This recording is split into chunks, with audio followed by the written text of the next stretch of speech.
Well, hello everybody. I am not the best at keeping on time with everything, so apologies for that, but we are here.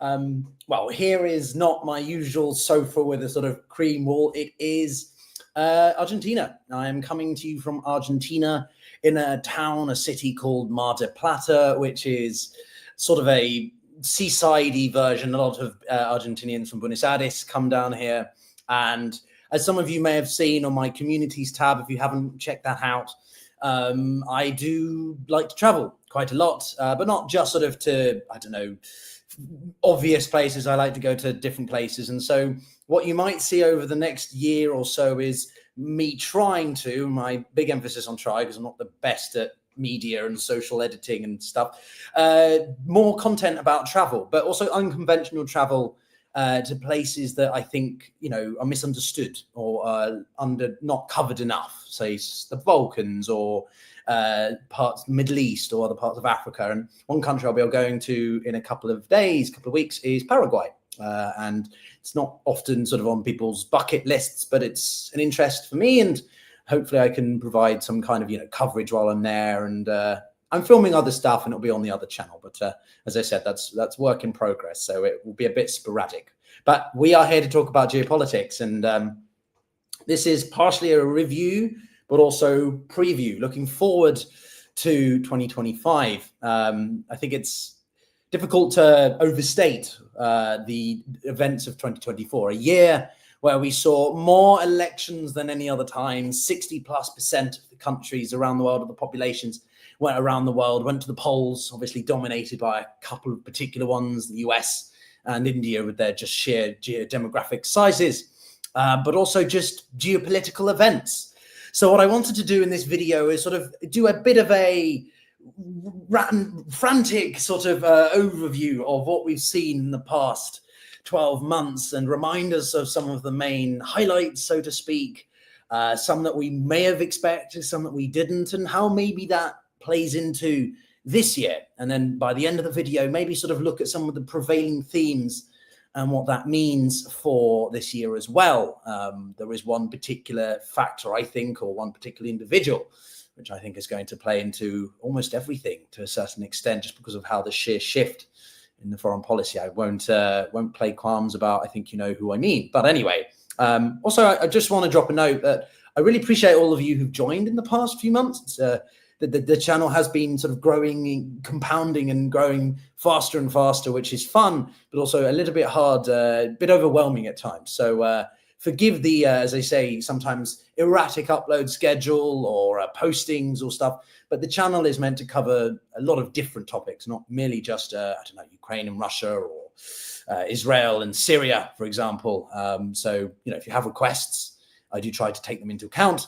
And always, if you have any ideas of people you want to hear from, someone suggested a Indian-Russian relations video, someone I would love to talk to about that. If you have any names, then drop me a comment, drop them here. And also, if you have any questions you'd like me to tackle during this live stream, which I have no idea really is going to go on for probably an hour or half or two, then equally let me know. But anyway, so January 2024, I was sitting in London and perplexing the year coming. And then one of the main developments, I think, the first real main developments that were happening at the time were Ukraine and Russia. The Russians were slowly but gradually pushing towards Bakhmut and Avdiivka, and everyone was freaking out, at least on the pro-Russian side, that this is the turn of the war. And whilst I think it wouldn't be fair to say that the Russians hadn't made gains, it was the hypeness, the unrealistic overhypeness that they were going about. And well, it's not really that realistic. If you're capturing a field here and there, okay, that's fine. Yes, you've got another field. There's another hay bale, but I don't think it's that reflective of the big picture, which is that ultimately Russia still controls between 18 to 20% of Ukraine's territory. And that doesn't ultimately, in the grand scheme of things, change. Ukraine is still remarkably putting up a defensive. And as we saw later on in the year, even went on the offensive and increasingly have done as well. So yeah, that was the main beginning of January. But one of the other highlights that we got was Taiwan. Taiwan did have an important election, and relative to other years as well. So you'll forgive me if I'm sharing rather erratically different web pages, but I want to sort of provide some kind of visual interest to you instead of just my talking head. But on this one, we saw that Taiwan were quite clear in repelling the opinions about China, and that they voted in a sort of a continuation of the more, I wouldn't say anti-China, but opposed of sort of Chinese influence across the island. Lau, who was the deputy to his predecessor, won about 40% of the vote, but they did lose their majority. The DPP, or the Democratic Progressive Party, I'm just going to continue. I don't know why the webpage is being so poorly loading. But anyway, the Democratic Progressive Party did win about 40%, but they lost the majority. And that was because of a third runner, someone who came in and sort of messed up the status quo of the two main parties. You have two main parties, the Blue Party and the Green Party. Both are sort of within the realm of maintain the status quo, i.e. they don't want to rumble the relationship with Beijing, and sort of keep in this sort of ambiguity of we act like a state whilst not really being recognized as a nation state. So it's that was quite an important election, and sort of for me was the first of the many that we saw during the first half of 2024. I really don't know what's going on with this laptop right now, but anyway, we'll continue nonetheless. So anyway, after that, we had, February came around. And it was quite a busy month there as well. We saw earlier on into the year the idea of BRICS Plus, with these new, half a dozen or so countries joining. And sure, I think, as we've covered on in the year, from economic perspectives to the geopolitical and even ideological, that BRICS is certainly growing. But again, it's this sort of overhypeness that it's the new major thing, and it's the end of NATO, and it's the end of the West, and all these sorts of narratives, which, I mean, when you're comparing a security alliance like NATO to an economic bloc, which doesn't even have a clear mandate, not really that accurate, is it? We also saw earlier on that the Iranians were making more and more progress towards nuclear enrichment. And this was something that the Biden administration were beginning to push harder and harder against. They had secret talks in the earlier part of the year as well with Tehran to try to deal or get the Israelis to back down if the Iranians could get Hamas, and by extension Hezbollah. Now, obviously, that does lead to one of the overarching wars and themes of this year, which has been the Israeli-Hamas war, but now has expanded into, the whole of the Middle East, and we'll come to later on as we sort of do this review. Now, I have been rather surprised by the extent to which the Americans and the Iranians have been in touch behind closed doors, backdoor diplomacy, and shows you that the Biden administration has been very active in trying to restrain Tehran, let alone publicly trying to restrain the Israelis. So we can criticize the Biden administration as much as we want, but they have obviously been very active. Could that have resulted in more sort of results? Bad English there. Possibly. But in my mind, I think the Biden administration are less about sort of vocalizing everything that they try to achieve, maybe like Trump probably will do, but just getting on with it as well. Now, you can argue whether or not you think Biden is good as a statesman or not, but that's not really the point. I think he is trying to deal with a bad hand. And Israel has made it very clear that they don't really care what Washington says. They're just going to do what they feel they need to do anyway. Then we march into March, and this was probably one of the most significant parts of the year in the Russian sphere, which was those attacks in the capital against that shopping mall, the first and bloodiest, I believe, since 2002, or about 22 years. And several people died. It revealed the incompetency of the police forces, this law enforcement in Russia, and that they didn't get there until, I think, over 10 minutes after the events had happened. And they did eventually take care of the attackers. But I have to avoid certain words, obviously, on YouTube, by the way. So we can call them what we want to. But yeah, it was an illustration that the Russian government had a very poor grasp and handle on internal domestic crises, mainly because I think most of their focus is on, well, Ukraine. And it shows the overstretchedness that the Russian state can be. We then obviously had the very legitimate and fair and free Russian elections. And would you believe it? Putin won again. He won again with the highest percentage, I think, in history, or at least in his tenure. And it's obviously very, very good to see democracy there playing out fairly and kindly and well, yeah, just honestly, authentically. In the Russian State Duma, and with Putin obviously being the most amazing head of state. I'm being very sarcastic, everyone. It was obviously a shambles, but yeah, there was the election. Not it really was going to change anything, but just reinstates Putin and his mandate, or whatever you want to call it, for the next 5 years, right? Putin can go until 2036. Age is beginning to catch up with him. But the point is that he has, at least under the international onlookers and his sort of government supporters, he has that legitimacy to continue governing. And then we came to April, and April was really interesting from the Middle Eastern perspective. Israel bombed what Iran said was its consulate in Damascus, which led to the unprecedented Iranian missile and drone attacks on Israel.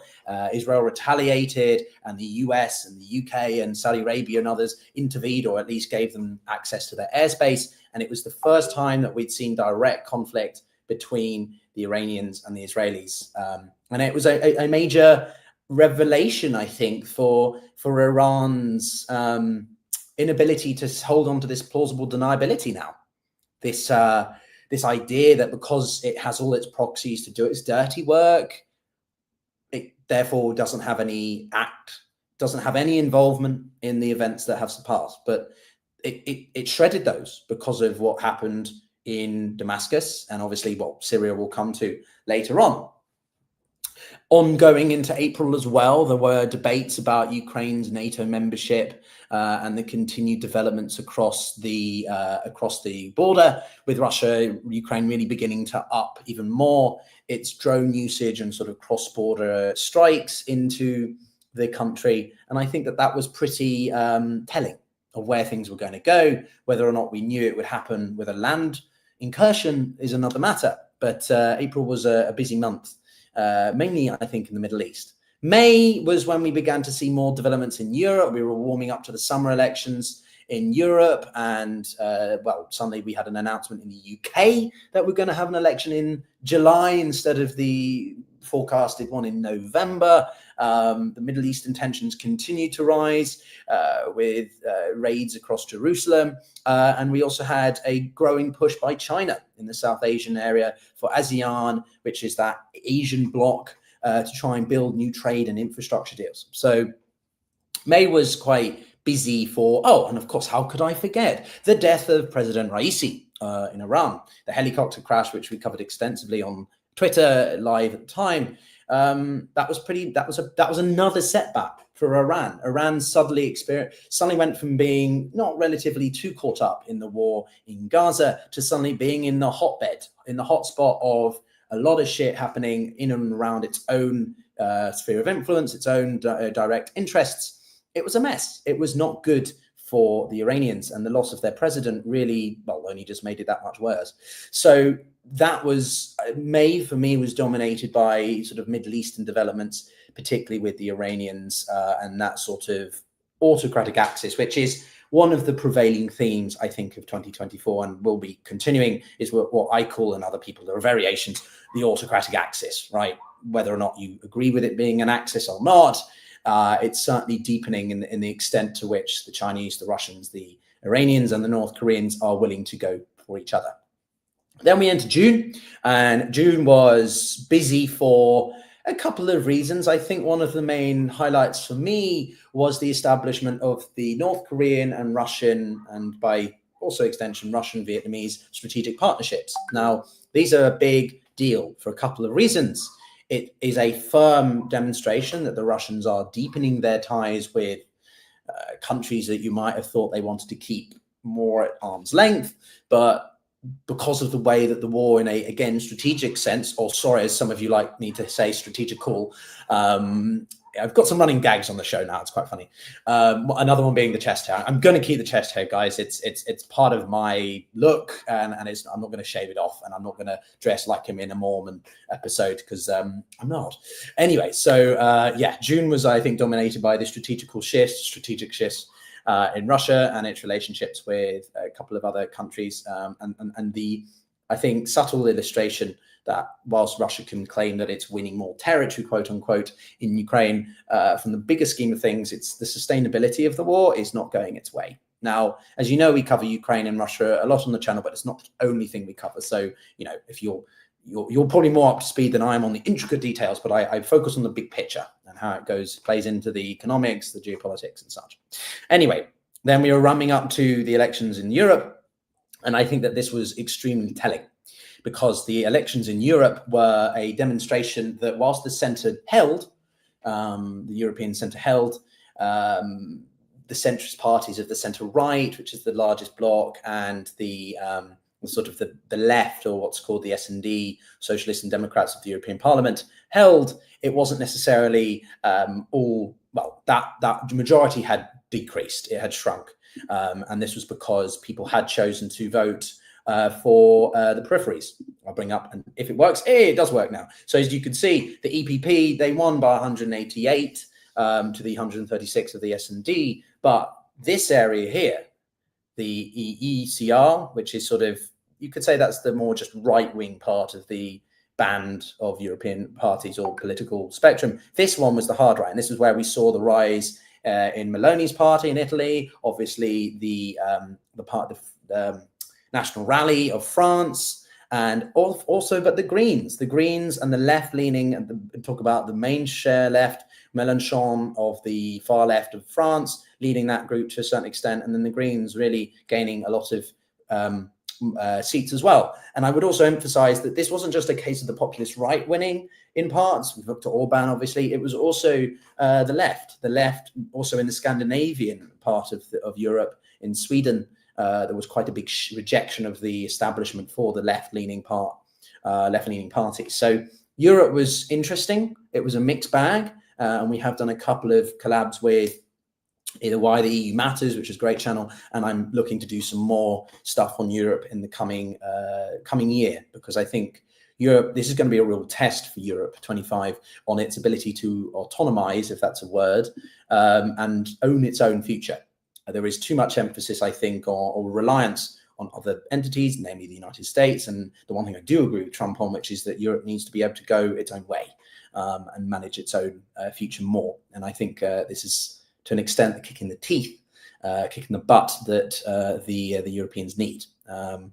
Productivity across the continent generally is appalling. But as another channel which we've had on, Money and Macro, has done a great video on, Europeans are happier. The overall approval rating of the EU is actually going up, whilst the sort of living standards are not necessarily improving. But Europeans feel more united. I think that they have, if you look at the Eurobarometers that you can find on different parts of the EU website, it illustrates that more Europeans are sort of proud to be European, or there is a collective identity of Europe. And then we had July, and suddenly there wasn't. Or, well, what I mean by that is that the French were like, no, we reject the European idea and we want to be more nationalist. And they were voting for Marine Le Pen and Mélenchon. And Macron had called this snap election as a way to gamble, to try and gamble, to see if he could fend off mainly the right-wing part of the spectrum. And it was a catastrophic, well, it was a failure. And his centre was cut down, and there was a huge, well, basically it was sort of what we've seen in the past when people reject the establishment, they go to the fringes. So they went to the fringes, and these were the results. After the two rounds, you had the New Popular Front, which is the far left, led by largely Mélenchon, winning 182 seats. Macron's Together, or whatever, the En Marche originally, centrist bloc being, well, eaten away, and then the National Rally being doing quite well, but not reaching the sort of landslide that people thought it might, like 200 plus seats, because this bit, the Republicans and the sort of more traditional right of the French political spectrum, did actually do better than they expected. So ultimately, now we've seen the French political situation largely at an impasse. Macron has tried to govern over with a minority. It's not worked. He's instated Michel Barnier, who he was ousted after less than a month, a couple of weeks in the job, because he was sort of more traditional conservatives, and the left-leaning part of the political spectrum, MPF, rejected him. So the French have largely been without a functioning government legislator for a while. And he's, well, at the end of last year, I keep wanting to say this year, he has, reinstated it by putting in an old established centrist, again, to try to get things under control. But I think France is going to continue to be in a wobbles. And at the same time that we had the French sort of 2 rounds of elections, we also had a British election. And well, that was fun, wasn't it? If you were here in the UK along with me, it was a bit of a dumpster fire, in that the election results don't reflect, I think, very simply, the voting intentions of the British public. What I mean by that is that we have the first past the post system, right?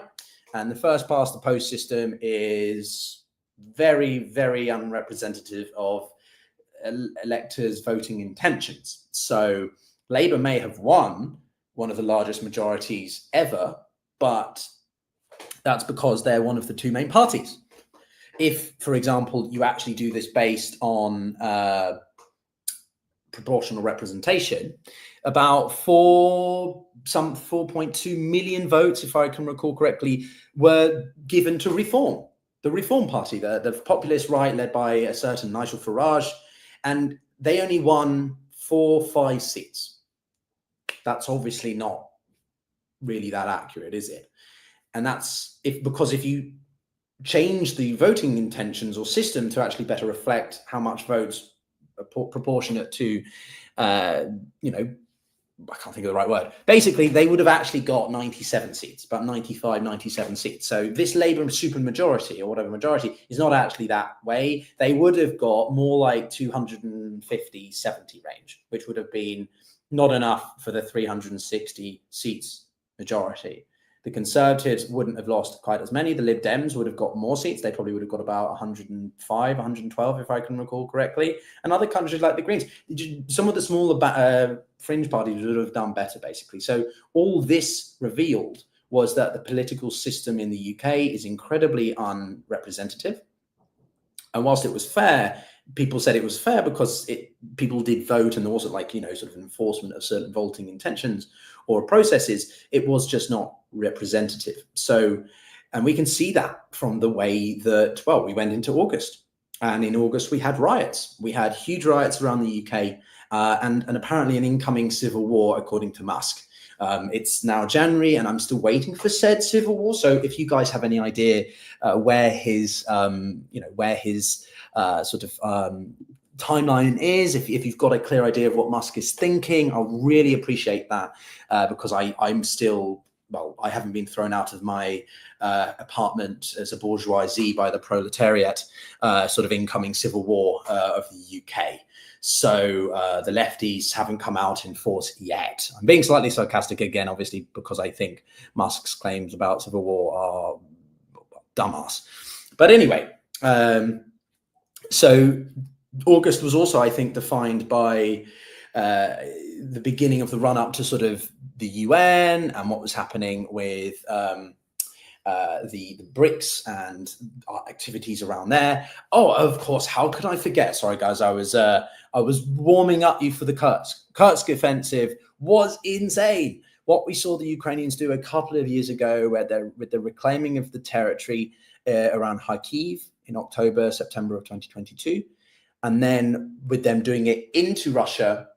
Now, I won't lie, I was pretty apprehensive. I was pretty worried that Russia's red lines are pretty bluffy, as in Putin doesn't follow through much. But I thought the actual direct incursion into Russia proper would not be something that he would leave alone. He would ignore.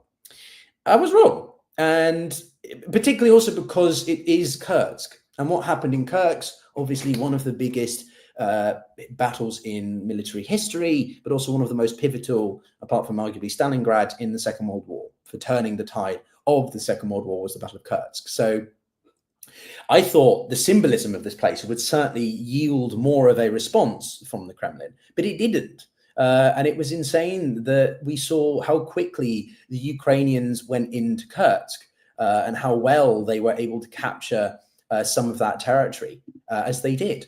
I think it's been very, very impressive. The Ukrainians also sort of adherent to international law, right? I haven't seen the same treatment of Russian civilians as the Russians have with Ukrainians in the east, right? We haven't seen Bucha, we haven't seen areas around Chernihiv, right? We haven't seen these behaviors by the Ukrainians. Now, obviously, Kursk has become sort of a little bit of a stalemate. It's not really changed since August, September, after those initial major gains, but that was partially because I think the Ukrainians, as Ukraine said, they didn't want to control Kursk. So they don't have no interest in annexing the territory or occupying it for a long time. They are there to use it as a sort of way to try and distract Moscow, to divert resources, attention, time, money, etc. And it has become a bit of a thorn, I think, in the side for the Kremlin, and where we've seen those North Korean troops beginning to build up, and people like to claim that there's no evidence that the North Koreans are there. They are there, guys. It's just because you don't have a video showing clearly a North Korean troop. You can tell that from the website spikes of pornography. If you look at certain metrics, right, it's hilarious. But as soon as they got there, because there's no filters on the internet like in North Korea, the North Korean troops have been going mental, for that. So just look at internet spikes and website visits, right? It's not that hard to see that there's weird activity going on. And also we are beginning to see, I think, evidence of North Korean troops being killed and losses on the battlefield. So a very good video that I want to obviously have back on to chat about is Chris Cappy of Task and Purpose as well. He did visit Kursk, and he has been to Ukraine more recently than I have. So I'm very curious to hear from him and his direct views of what he saw. I think it'll be a great chat. So I've got a lot of more collaborations I'm planning for in the coming year as well. So do look out to those as well. If you're viewing this live stream and thinking, who the hell am I? Consider subscribing. Then you'll know. But as I say, it's really cool seeing the community grow. Anyway, so August was a big deal, I think, for the developments in Ukraine and Russia, and shows you that really the Kremlin's willingness to follow through on its red lines is non-existent. I'm still apprehensive about how far that can be pushed, but certainly Moscow doesn't seem to really give a shit about the Russian civilians in Kursk. And they are sort of using it as an opportunity to try and show that Ukraine is the aggressor. The Russian propaganda machine, the Kremlin propaganda machine will try to frame this in some way that, NATO is seeking to overthrow Russia's, existence as a state, and they'll frame it somehow. So August, what we thought was quite quiet, became very busy. And then September rolls around, and this is dominated for me by a few different things, mainly multilateral events. It's often you have UNGA, as it's called, or the United Nations General Assembly, which is, well, it's a bit of a farce, really. I've been to a couple in the past, and there's a lot of people going around sort of shaking hands, feeling important. And it is cool. It is cool to go into the UN building and be there and see the delegation, dignitaries, and all that sort of stuff. But it's mainly a pomp and circumstance. It's mainly imagery. It's mainly about optics. Leaders, you've had Gaddafi go in the past. You've had Ali Amin go there. You've had all sorts of people appear to try and prove or show that they are integrated and legitimate in their governance to the international community. It's also a place where countries can express their disdain or rejection of other countries' activities. Obviously, Bibi Netanyahu made his infamous statement there, and that leads me to the other major event, which was that Israel absolutely lambasted and punished Hezbollah, right? During all this time, the war in Gaza has continued. Israel has not really relented on trying to eradicate Hamas, but at the same time, Palestinians have suffered in astronomical numbers, to the point where I'm not sure how far I can agree with it. Now, I know that might not please some of you, but you can support the right of Israel to defend itself while still being critical of the extent to which they operate in certain fields. I think is a fair and reasonable perspective or sort of position to have. But anyway, there was obviously always the fear that Hezbollah would get involved. Hezbollah is much more, what we thought, all of this needs an asterisk attached, we thought was a much more potent military force. And the worst thing we could imagine would be Israel fighting with Hezbollah. Also because it opens another front. What does that do to Lebanon, the Lebanese people? But they launched a missile and rocket attacks against northern Israel. And so Israel responded by striking directly into Beirut. And later on, by the end of the month, they took out Hezbollah's leader, Hassan Nasrallah. And this was huge. It was an indication that Israel can operate exceptionally well in terms of under the radar. They were probably planning this, in my belief, once the strikes against Israel occurred by Iran, maybe even going back a bit longer. They began planning very covertly these the pager explosions. If you remember, the pager explosions went off and took out so many, thousands or hundreds, or at least, of Hezbollah forces, and it showed you that they could infiltrate Hezbollah's circles really well. Mossad really illustrating just how effective it is as an intelligence agency. And in the culmination of the death or loss of their leader, Nasrallah, who has been a symbol for he's been critical for Iran's influence across what's known as the Shia Crescent, which goes around much of the northern part through Iraq and Syria. It was huge. It really was huge. And it left, I think, Israel, Hezbollah and Iran really, reeling, not really sure what to do at all. But again, it was, I think, also indicative of the limited options that the Iranians have, because they didn't really do anything. They couldn't do anything. I wanted to share this great timeline from the Institute of the Study of Wars. Yes, so September 27th, the IDF kills Nasrallah.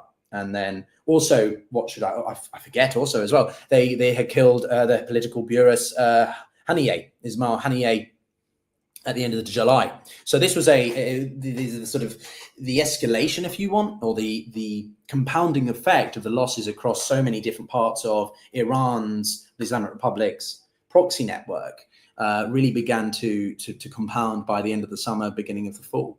Then, obviously, a few days later into October, we saw the Iranians launch these ballistic missiles. The first time it was drones, and in my mind and other people's who are more expert in Middle Eastern politics, but I know basic stuff, was in April, they used drones, right? They used 300 drones and a mixture of missiles, though. So they claim it was always a sort of mix whether or not cruise and ballistics were really used, but it was predominantly drones that were used in April. And this was used as a way to telegraph that the Iranians were coming, right? They're obvious, they're slow or whatever. It's a bit more like a fireworks show, the drone system. And it was because Iran wanted to really use it as a way to try and deter Israel from doing more in Gaza against the Houthis in Yemen, but also towards them, potentially. And obviously that didn't work. And then they continued to take out certain assets of the Iranians over the middle of the year. And then it culminates in October with the ballistic missiles, right? Iran, this was very different. And ultimately, though, on the one hand, you had people who are more pro-Iran. They were arguing that this was a massive failure on Israel's part because it, proved that the Iron Dome couldn't stop certain kinds of missiles, even though ballistic missiles are not what the Iron Dome is built for. And ultimately, that Israel had to call in its friends for help. On the other side, the Israeli-leaning side, their argument was, well, this was a massive failure of Iran because they launched 182 ballistic missiles and they barely scratched the surface. They didn't cause much damage to civilian targets. The Iranians arguing that their focus was strategic sites, military sites, targets not civilian. So again, a battle of narratives here. Who are you going to believe? But the point was, a few days or a couple of weeks later, on October 25th, the IDF launched 20 military targets directly into Iran. And that was responded with nothing. The Iranians didn't respond at all, which can point to one of two things. Either they were talked down of this becoming a perpetual retaliatory cycle between the two sides, or by the United States. And my point is that the US may be working again behind the scenes with countries like Oman and Qatar to sort of talk down the Islamic Republic from responding, or because they couldn't. The Iranians just don't have the bandwidth at the moment. They have been supplying a lot of their military equipment to Russians. Don't forget, obviously, they're integrally important for the Russians' drone usage in Crimea and other parts of the eastern flank. So was that another element there? So that was sort of that was left almost. I came out of October feeling that it wasn't wrapped up. There was still something else to happen, and obviously, all in the backdrop of this is the US election. Now, I want to go back because I wanted to finish on that sort of arc about the Middle East, to go back to July. July was arguably one of the most insane months I can recall in my lifetime in terms of just the number of geopolitical events, but also what we saw with the US election politics. An attempted assassination on Trump, whether you like him or you don't, insane.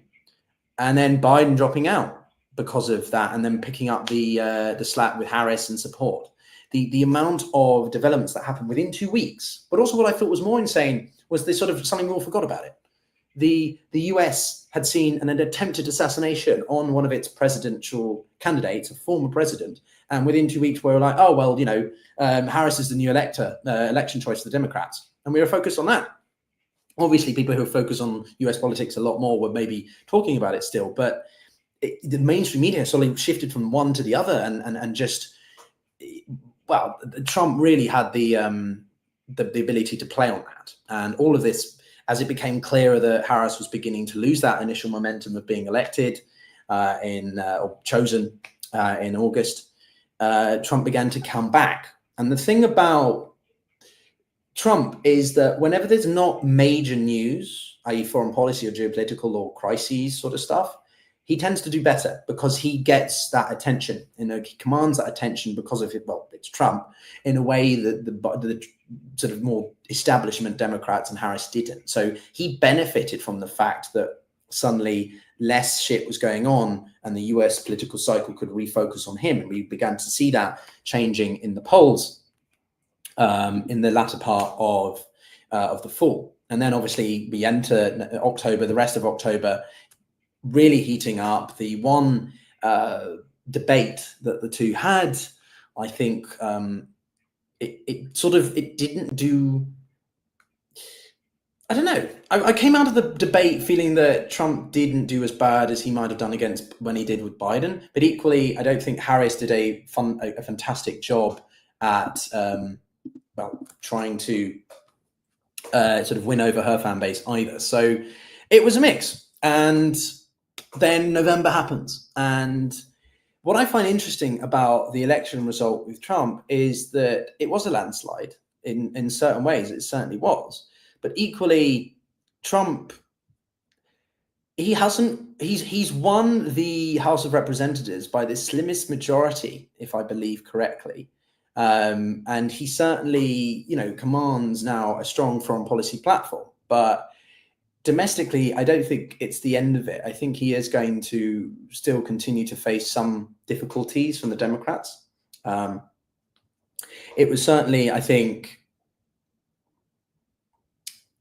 reflective of just how polarized the US has become, right? The events in Europe showed that the Western world is very broken in terms of its political trust in the establishment, in centrism, in more conventional politics, career politicians, if you like. And then obviously November was also dominated by the acceleration of the Biden administration's willingness to give the green light for Ukraine to use ballistic missiles, to use more, ATACMS, HIMARS, all these bigger sort of systems were being more and more used across the border. And this was again where we saw a serious escalation in narrative and threats from the Kremlin about their willingness to respond with even more deadly force. Now, I'm not entirely sure what else they have to do. They launched an Oreshnik missile, claiming that it's a new variation, but as we've had guests on like Dmitry Operovich, they said it's not a new missile. It's just a sort of remodernized or changed version of a missile that was really first produced around 2011-12, if I remember correctly. I'm going through quite a few different topics here, so bear with me if I misremember something slightly. But the end of November was dominated, I think, very much by, aside from, basically, we'd had all the attention in the Middle East with Israel and its multiple fronts now against Iran, against Lebanon, to suddenly, oh, we're back, oh, the Ukraine is heating up again. So there were so many different places to keep track of between these two prevailing military fronts, war fronts. And again, everyone claiming it's World War III, we're all going to die tomorrow. Well, we're still here. So again, the events over the war in Ukraine being sort of inflated by people like David Sachs and numbnuts who claim that we're all going to die tomorrow because that has changed, but it hasn't. And then we really began to see, as we entered into December, a build-up of the sort of North Korean troops coming through, and whether or not that this would begin to change what has still been prevailing war of attrition. You know, the Russians are making gains and have been accelerating in those gains since the latter half of 2024. I don't think we can deny that. But would these additional troops make that difference? And obviously, the rejection of Harris and the establishment by the US electorate and Trump's, again, claims that he will end the war in, is it 24 or 48 hours? Maybe he's going to go for the middle and say 36. Again, being a bit tongue-in-cheek, guys, but, you know, we all want the war to end, but I don't think Trump's claims that he can do it in such a time frame are, well, it's lunacy for one, but also farcical for another, because as I keep saying, they haven't even got them talking yet. You can't reach a diplomatic product end game if you haven't even got the two sides talking. It's impossible. So there's that. Also in early December, we had the assassination of a very senior general with the bomb that was planted outside of an apartment building in Moscow.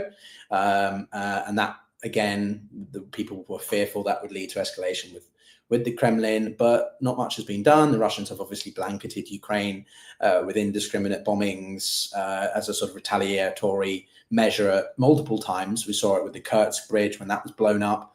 They just blanketed across Ukraine and whenever. But the Ukrainians have continued to lament at the same time that the West, the US, has been slow with allowing them to use these advanced weapons across certain areas in Russia. And generally, I think we're going to continue to see that, but we'll come to that in a minute. So then it obviously leads to the insane, and I think almost summing up of this year of erraticism, if that's a word, or chaos, which was Syria.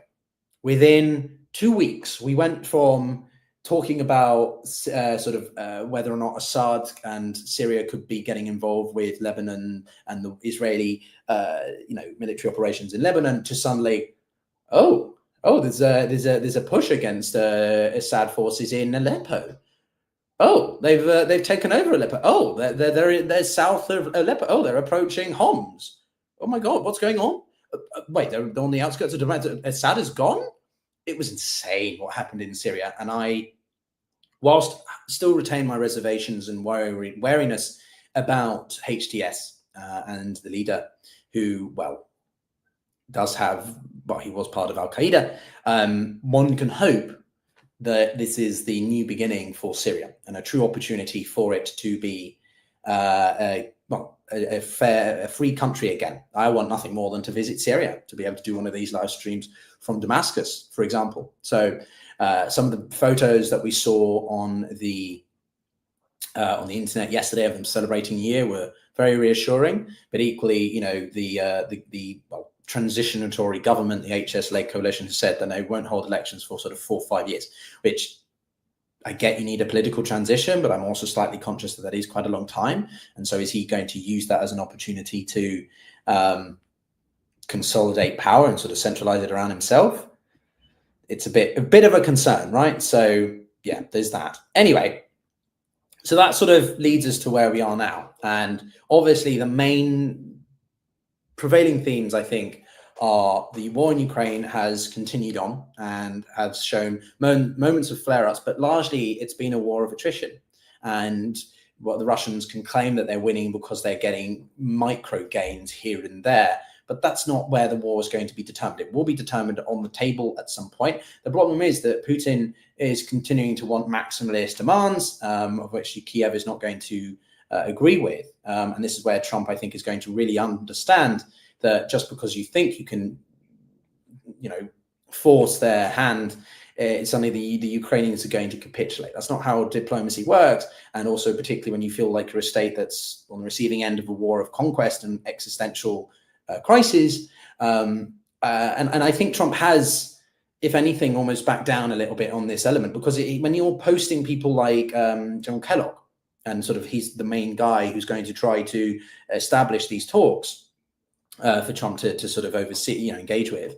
As I say, I retain some degree of cautious optimism. I certainly don't think Trump's going to be, go Ukraine team, but I think he's more willing to sort of acknowledge the Ukrainian perspective and cause than he was, say, even half a year ago.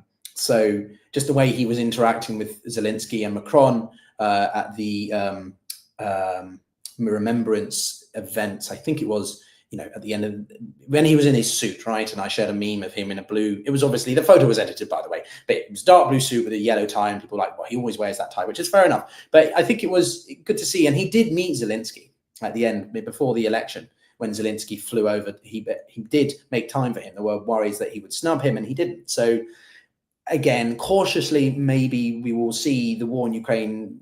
Well, Trump will support Ukraine more than maybe he has said he has in the past. I'm not beginning to make claims about that, but I definitely think the war in Ukraine is not going to sort of be wrapped up by sort of end of February. That's for sure. But could we see significant strategic changes? Yes, but it's difficult to know exactly in what direction. The other one is obviously the Middle East. Now, the Middle East is very complicated because it's not a singular cross-border sort of conflict. It is a conglomeration, a concoction of multiple states, but also non-state actors, right?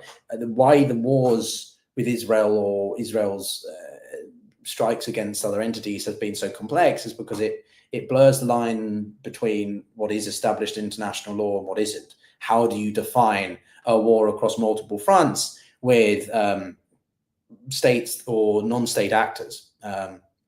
In international law, you have non-international armed conflicts or international armed conflicts, right? And as it stands, Israel's, and this isn't an attack on Israel, this is more just the recognition, Israel's engagement across all these fronts with all these actors is really, I think, complicating sort of the application and understanding of international law, and why I think more than anything, we need to revise and update international law. Personally, I think it is a little bit out of date, and also one needs to do a better job of acknowledging, there are actors that are transnational. There are challenges that are, not even in a physical form, right? AI and stuff that, there is no governance for that, regulation. So anyway, topics aside, so the Middle East is incredibly complicated. There are rumors that the Israelis are beginning to talk about ceasefire with Hamas and in Gaza. I don't think that's going to happen. Obviously, the Lebanese situation has largely wound down, but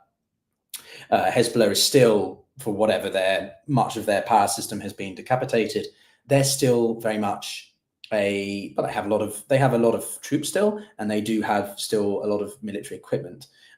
Despite what the Israelis claims about taking a lot of it out, I think there is still quite a lot there. So there is a lot, I think, that's going to happen in the Middle East. The Iranians, I think, are going to continue as well to really target the Israelis covertly, and I think work together in this axis thing. And that leads me to one of the main themes, which is this autocratic axis. I think that's only going to accelerate. The Chinese have already released a couple of statements over the past few days into the new year that they are going to work 100%. They're along the lines, I'm paraphrasing, with the Russians. They're going to deepen even further. So the Russians are not on their own, and Beijing seems to be upping the ante in terms of their support for Moscow. I did a video back in September, I think October, of this secret military facility the Russians were developing to produce drones within Beijing, within China. And the Chinese had been helping them with some of the development of those projects. So the Chinese are definitely, I think, increasingly blurring the lines, or making that blurriness of sort of, they're neutral, but they're benevolently neutral, right? So not really anymore. I think the Chinese are definitely making it clear that they're willing to support in a not just in a non-lethal aid sense to the Russians. The North Koreans obviously are directly involved, and that does change the definition and idea of the Ukraine war as well. You've got multiple actors involved now. You can argue, yes, NATO were supporting Ukraine and therefore it was a multi-state war already, at least the Russians might claim that, but it is different now because North Korea is directly involved, fighting physically. They're not just sending them supplies and etc. So a lot there that I think is going to continue, and I think the Middle East will, it's going to continue. I think you might see a drawdown in Gaza by maybe the spring, but I don't think any sooner than that. I just don't think the Israelis have an appetite for that. I think they want their hostages back, and Hamas, for whatever they've been, severely decapitated or incapacitated, they still are holding out in certain areas and being sort of, insurgency type pot shots here and there of raids and things. So the main area that you might see an escalation again is with the Houthis. They remain largely sort of out of harm's way because they're further away. Obviously, Israel has struck the capital and other sites, but they haven't been taken on directly because, just geography speaking, they can't. So that's going to happen. I think that will change as well. But then the other thing I wanted to talk about was that there are a couple of areas of which I want to do much more coverage of this year, which some of you might not be aware of. The sort of Forgotten Conflict series is what I'm going to call it. And the main one, aside from the civil war that continues on in Myanmar, is Sudan. The civil war in Sudan has been raging since April 2023, and it continued unabated in 2024. The general context here is that there have been two sides fighting. The Sudanese Armed Forces, the SAF, led by a chap called General al-Burhan, who was largely the sort of ruling entity at the time, against what's known as the Rapid Support Forces, which is like a paramilitia sort of entity, or RSF, which was led by a chap called Hamdan or Hemedi. And sort of basically the Sudanese Armed Forces are the legitimate forces of Sudan, but they've been sort of undermined by these militia entities of the RSF. And the two did seize power in 21 when there was a coup in Sudan, if you remember the coup. 24, actually, on that note, wasn't a big year for many coups. 23, 22 was a big year for coups. Not so much in 24. 24 was just violent conflict. But yeah, so these two had a falling out, and ever since then, they have been ravaging the country. The UN, I think, has said that, well, the death toll is unknown, but it could be as high as 60,000. Famine there, and generally the humanitarian situation is absolutely off the scale. In terms of 11 million people, 11 million. So that's more than a fifth of the population, about 50 million in Sudan, are displaced. Disease, starvation, as I said, war crimes are absolutely everywhere. And the thing that obviously makes this worse is that less than 10 years ago, you had the Darfurian genocide in the western part of Sudan. In the southwest, there is a region called Darfur, which has always seeped there's been a strong separatist movement there, and the Sudanese government, or the dictator at the time, who was the first to ever be actually officially indicted by the criminal court for international, I think it was him, a few years ago. So basically you have a country that has been reeling in a genocide within the past 10 years to now just in an unabated civil war, and it barely receives the coverage relative to the Middle East and Ukraine. Obviously, understandably, those situations carry more sort of influence globally and therefore receive more attention. But I did want to just focus on Sudan and give it the attention it deserves and desperately needs for a second. And then the other thing I think, which is going to be interesting to see in 25 and building on what we saw in 24, was 24 was a real incumbent rejection. But what I mean by that is that I sort of alluded to it earlier, but in the summer, we saw a firm rejection of establishment parties, of career politicians. And it wasn't just the populist right, it was the populist left. Look at what's happened in Mexico with the election of that left-leaning candidate there. She's already gone loggerheads with Trump. So 2024 was really another year of elections, and it certainly, I think, really showed that also incumbent, even if you are sort of slightly populist, I mean, look at India, right? With the BJP, Modi did win, but his sort of hold or grasp on power was weakened a bit. The South African election and the ANC, which was obviously the party of Nelson Mandela, was rejected. But South Africa, just as a shout out, is, I think, a really good illustration of when it can go well. You've seen the ANC form a sort of grand unity coalition with the second largest party, I believe it's DA, is the acronym, which was obviously, different political ideologies and interests, but they came together along with a couple of other parties for the betterment of South Africa, to ensure that there wasn't some, minority government that is unable to govern, pass policies, legislation. So positive things in South Africa in that regard for sort of democracy. And whilst it was rejection, they're following through on the mandate that the South African people desire. So I think this year is going to be extremely interesting to see how different countries that have had very different experiences with political voting and electorate sort of reviews, if that right, reactions go as well. South Korea, actually, just on that note, whilst it comes to mind, is also completely in disarray, unfortunately.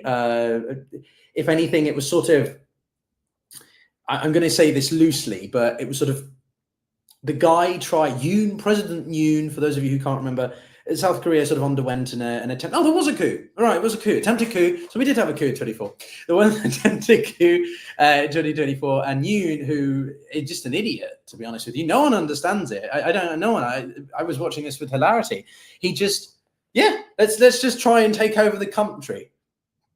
Okay. And he was firmly rejected, and he's now been impeached, and he's under arrest. And the one way I mean that it was a positive was that it showed just how strong the democratic institutions and system in South Korea is, right? A firm rejection by the South Korean people as well of returning to sort of a centrist autocratic styled rule that they've only had a democracy for about 25, 30 years. I think it was the late 80s that they finally went and became a full-fledged democracy. So that was reassuring to see South Korea sort of upholding that, but unfortunate that it even happens in the first place. So yeah, it's pretty surreal. And then obviously it leads me to the main theme, which is, I've talked about him enough, but I'm just going to underline it very clearly. I think Trump single-handedly is going to have so much influence on so many different aspects of foreign policy and therefore international policy and relations. The guy is, I think, well, I'll put it to you this way. His focus is going to be China, right? He wants to drill, baby, drill, and all these sorts of acronyms and stuff. So, and economics and transactionality are going to be the defining aspects of his foreign policy. China is in his focus. He doesn't want Ukraine there as a distraction. He wants to focus on China because China, to him and many hawkish people, is the systemic challenge to the United States and the West. Right? It is him. It is China. So, and we've seen this with the way that the Chinese have been producing a couple of packages. I think they produced a fiscal package of about $1.4 trillion. They've also been loosening their monetary policy as a way to try and stimulate domestic growth and productivity, because that has been waning.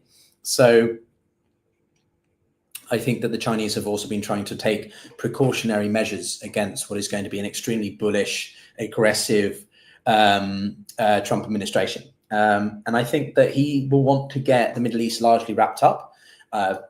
Trump doesn't really care about what happens in the Middle East. I think it's going to be interesting to see if he has any comments about Syria. I think he's largely just said we do not get involved, which frankly I kind of agreed with. But at the same time, I also think he will allow Israel to basically dominate whatever.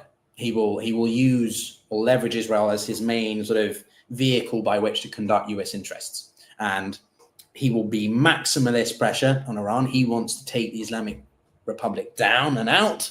And I think he will seriously hit hard at home, the Iranians. But I think he wants to do that predominantly through Israel, not necessarily go to war directly with Iran himself. Obviously, I don't think he's going to make sure that US interests are protected, and that's going to, I think, focus on the Gulf of Aden and the Strait against the Houthis. So you'll probably still see US maritime presence around there, but I don't think he's going to sustain troop presence in Syria East, for example, or Iraq. I think he will pull them out, and that will obviously benefit the Iranians to an extent. It will certainly benefit Turkey, and the Kurds down there will be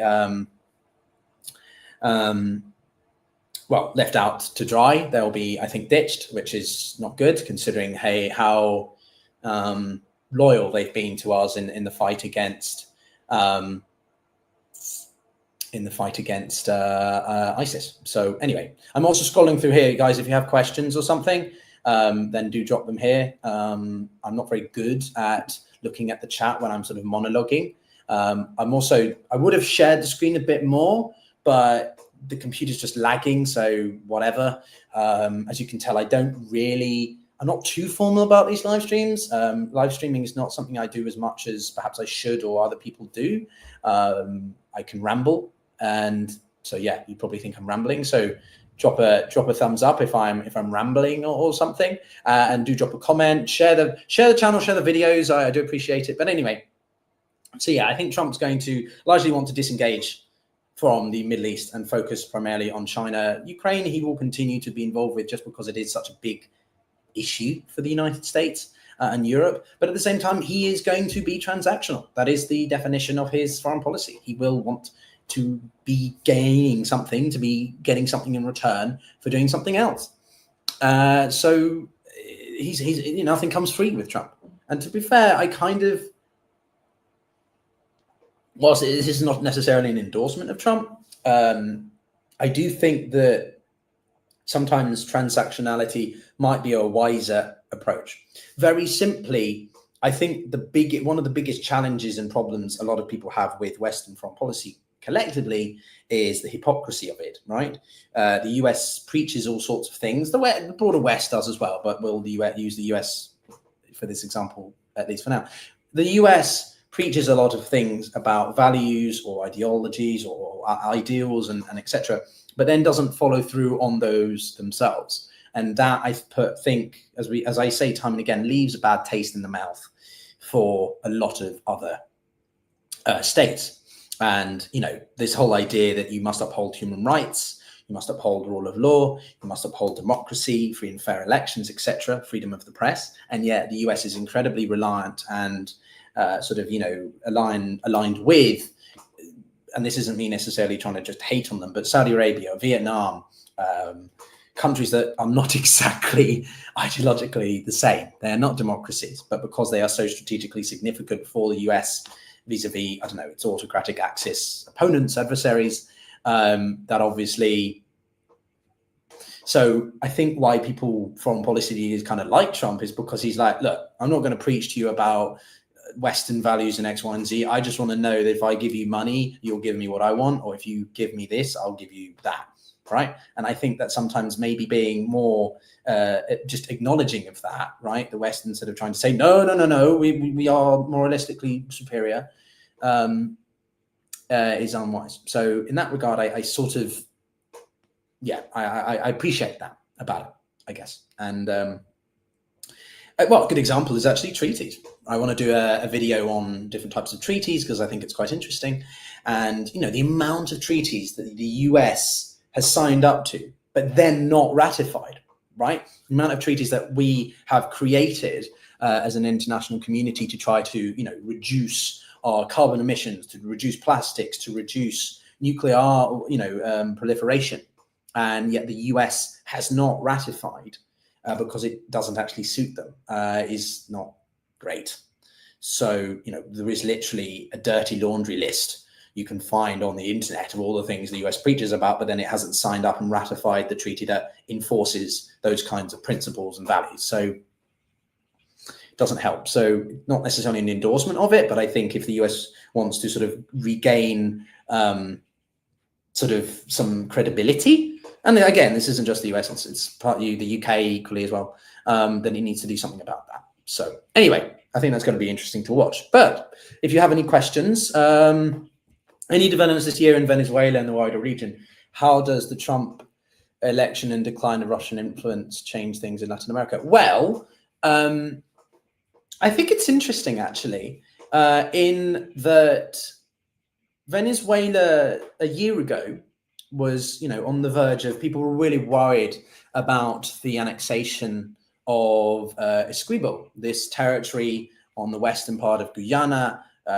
and sort of that they were just going to take it because they felt like it. Now, we had the election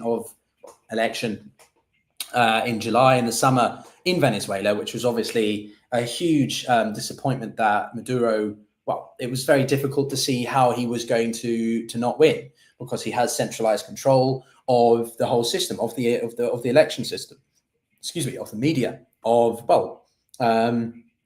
shutting down political opponents. And the amount of resistance we saw from Venezuelans, was very inspiring. But unfortunately, from experience, I just knew it was not going to go anywhere unless you get some kind of organized, like we saw with the HTS kind of thing. And the problem with that is that there isn't enough of a militarized opposition. The military in Venezuela is not really, they're not going to stand up against Maduro unless they, as we've seen time and again with coups in Latin America and Argentina and Chile and whatever. It wasn't going to go anywhere. It wasn't going to sustain itself. And so whilst we saw a huge amount of social unrest and civil disobedience in the first sort of few days, week, whatever, of the election results, it just didn't sustain. And it's really disheartening. It's really sad, because I know how much Venezuelans want a democracy, or to go back to, because at the time, Venezuela was one of the wealthiest countries across the continent. And because of Maduro and obviously predecessors, it's just the average income has not really changed in sort of 20, 30 years. And other countries have gone up and progressed, and Venezuela hasn't. So I don't think Venezuela is going to change. Trump doesn't give a shit. It's not of interest to him, as long as he gets something in return, maybe, but I don't think he's going to get involved. Trump's main focus will be with Mexico. Obviously, he's going to tariff the shit out of them to build that wall and stop those migrants, though I do agree that the US has a massive migration problem, as does the UK. Generally, mass migration is a problem that needs to be dealt with, and countries have a right to manage their migration. But yeah, I don't think Trump's going to do much with Venezuela at all. Being here in Argentina, there is a certain sort of indifference to the war in Ukraine, for example. My name is obviously Russian, so people are like, oh, you're from Russia, that must be really cool. I haven't had some kind of people, oh, you're Russian? Oh my God. So do you support the war in Ukraine or something like that? It's not as, keep in mind, Argentina was a place where after the Second World War, a lot of Nazi sympathizers did move to. I'm not suddenly saying that means Argentina is X, Y, and Z. I'm just saying that it's not necessarily as just all out pro-Ukraine. There's a lot of indifference here, and I think that people are largely just want the war to end. Like Lula in Brazil has said, he blames equally Zelensky as Putin for the war. And so I don't think Latin America is really going to see much change. The Chinese do want to invest more down here. And as for the Russians, they don't really have the bandwidth. Russian influence is largely only done through military outpostings, right? It doesn't have the same ability to leverage economically as China does, or just in its nearer borders, the Americans do comprehensively. So Russian influence in Latin America is basically it's Nicaragua, it's Cuba, it's Venezuela, and if I'm missing another one, but that's sort of, Russia has to be a lot more selective in how it influences Latin America. I think China is going to continue to try to do things in Latin America, if that makes sense, invest, but also because of certain natural resources that some of the countries have, that China wants and needs for its renewable development and sort of, changing of its energy economy. So I think you could see the Trump administration trying to really deter Latin American countries, certain countries, from engaging with China by use of tariffs, use of economic sanctions. And obviously one other overarching theme of all of this is the Chinese-US strategic competition that is going to define so many other countries in the way that they choose to align or not, and how they economically engage. What I do want to do more on the channel this year is economics, not just sort of how geopolitics plays out from a theoretical or ideological sense, but actually how tangibly it is changing economically, through trade, through financial flows and so on. And actually, since I'm in Argentina, I do want to give a massive shout out to what's been happening here. At the end of that year, at the end of 24, we've seen Milei's economic policies really, well, I'll be careful in how I phrase it, but tentatively, the situation in Argentina has improved, but that's at an aggregate sense. So inflation has come down to 2-3% from a high of 25%. Generally, the economy, they're now running a trade surplus for the first time in several years. But people's main counterpoint was that the poverty rate was above 50% and only getting worse. But that's actually gone down now from, I think, the high of 53% in the third quarter to 49%, 44, high 40s. So again, it's early days, but one hopes that the policies Milei has been imposing are improving. There's certainly an appetite here with Argentinians that I speak, that they feel things are getting better, and they like Milei for his sort of unconventionality. So, fingers crossed it improves. This isn't necessarily an endorsement of Milei in every shape and form, but at the end of the day, I just want the economy and situation in Argentina to improve. So let's hope that it does. Other question from HDR. Nearly everything we buy is made in China. This is fine. Do you think we should work away from this? Well, I mean, yeah, look, a couple of years ago, we had this big idea of decoupling. Decoupling was really in. We're going to decouple from China, right? And this was because of the Trump administration, the first tenure, or first term, of Trump was all about decoupling from China. It's not possible. You cannot see the largest economy and the second largest economy, or the two biggest powers, just no longer having any economic engagement, like connection. That's just lunacy. What can be done is a reduction in certain industries and certain markets and certain areas. And that's what the Biden administration have tried to do, right? For a lot of people who hate Biden and want Trump back, the one area that you saw continuity, aside from maybe in the Middle East or over Ukraine, was China. Biden took Trump's policies over China and refined them, right? So you had decoupling, which was sort of a maximalist general. It's like a sanction. You use sanctions as an equivalent, right? Trump tried to decouple, which was just an embargo, right?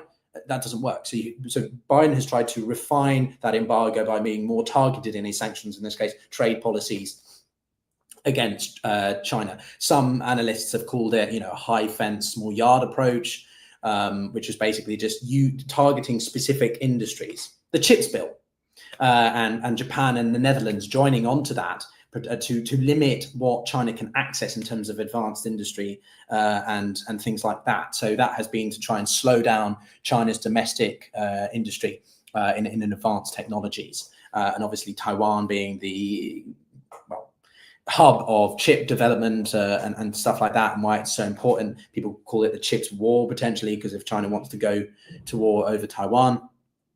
So certainly you've seen a targeted effort by the Biden administration to reduce reliance and codependency, if that's the right word, with China. But you're never going to not see these two trading. I think from what I remember looking at, China's US State Department of Commerce, I think trade has continued to increase, right? Despite Trump's efforts in economic trade wars with China, at the end of his term, trade was at an all-time high between the two in an aggregate sense. So certainly there is diversification. I do agree with the idea of bringing more production back home, what's called reshoring or onshoring, friendshoring. So this is the idea by the Biden administration of trying to get more countries that are friendlier, Vietnam, Mexico, Canada, Bangladesh, India, obviously, as places where you can see production occurring in certain industries there instead of in China, as a way to sort of undermine China's monopoly of so many different productions. But you're never going to see a complete reduction of these because it's just impossible. But I think 25 and well, Trump's large administration is going to continue to determine this direction, right? We're going to see an acceleration of trying to diversify away. I think the key word is diversification, diversify away from China by the US and by extension, allies as well. And it's going to be interesting to see how he does that.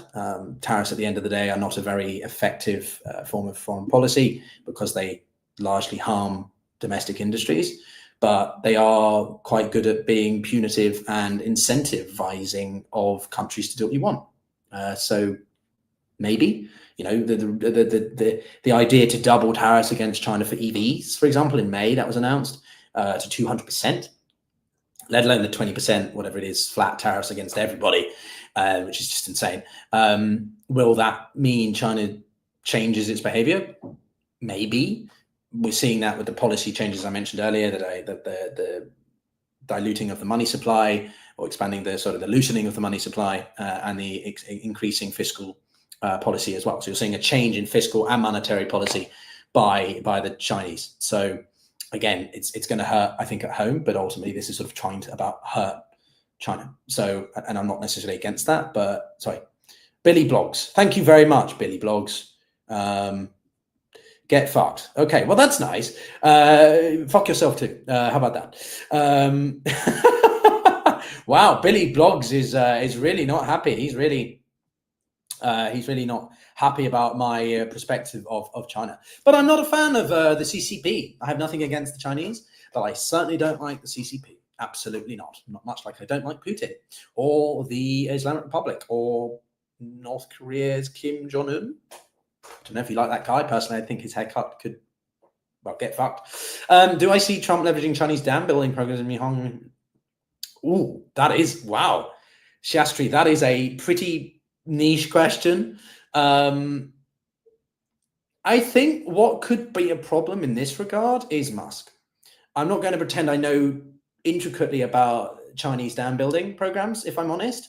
It's something I want to actually, anyone, if you're watching and you have Chinese guests, people who are expert on Chinese, pro or anti, as I'm open to engaging both sides. I'm obviously anti the CCP, not anti-China necessarily, but if you have names of people you think that would be worth me interviewing so that I can learn more about this aspect to the US-Chinese relationship, I welcome that. So do drop me a line here, or you can find my email on YouTube, or you can message me on Twitter or Instagram or whatever. But I think that the Musk element is going to be quite difficult here. We're already beginning to see those tensions between the two playing out. But because of Musk's interests in China with Tesla, that's going to be completely at odds with Trump's foreign policy objectives and economic policies in China. So I think Trump leveraging building programs could, not really.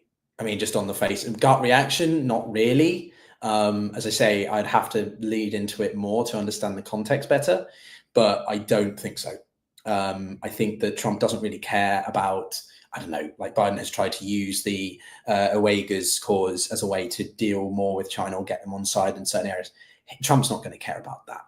He doesn't give a shit about human rights in that regard. And if China is willing to make concessions in certain areas that benefit America, then maybe he will give the monkeys to that. I think Trump really wants to leverage the relationship with India as well. In the tech area, you obviously seen the Biden administration trying to win favor with New Delhi in areas of tech and advanced industries as well, to try and do that friendshoring or reshoring from China to India, for example. So in that regard, maybe as India and China review their relations, maybe we're seeing a rapprochement between those two. Actually, that could be very interesting. That could also be a factor in these programs, particularly around the Himalayas, potentially. So bit of a non-answer, I'll admit. Sorry if that didn't, do justice, but yeah, that's what I would say. What else would I also add? What do I think about Europe's self-owned? Thanks, Chris. What do you think about Europe's self-owned defense industry?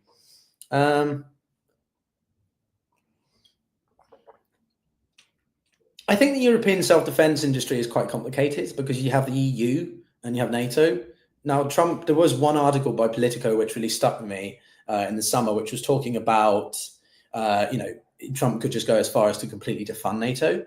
I don't think it's so ridiculous. Let me back up a little bit, which is that if you ever hear people who talk in such absolutist terms, reject them. Just reject what they say, because it's ridiculous. I can make, quite strong claims or assertions, but I'll never be so maximalist, right? So what I mean is that, there are people who are like, oh, Trump's going to disband NATO. No, he's not.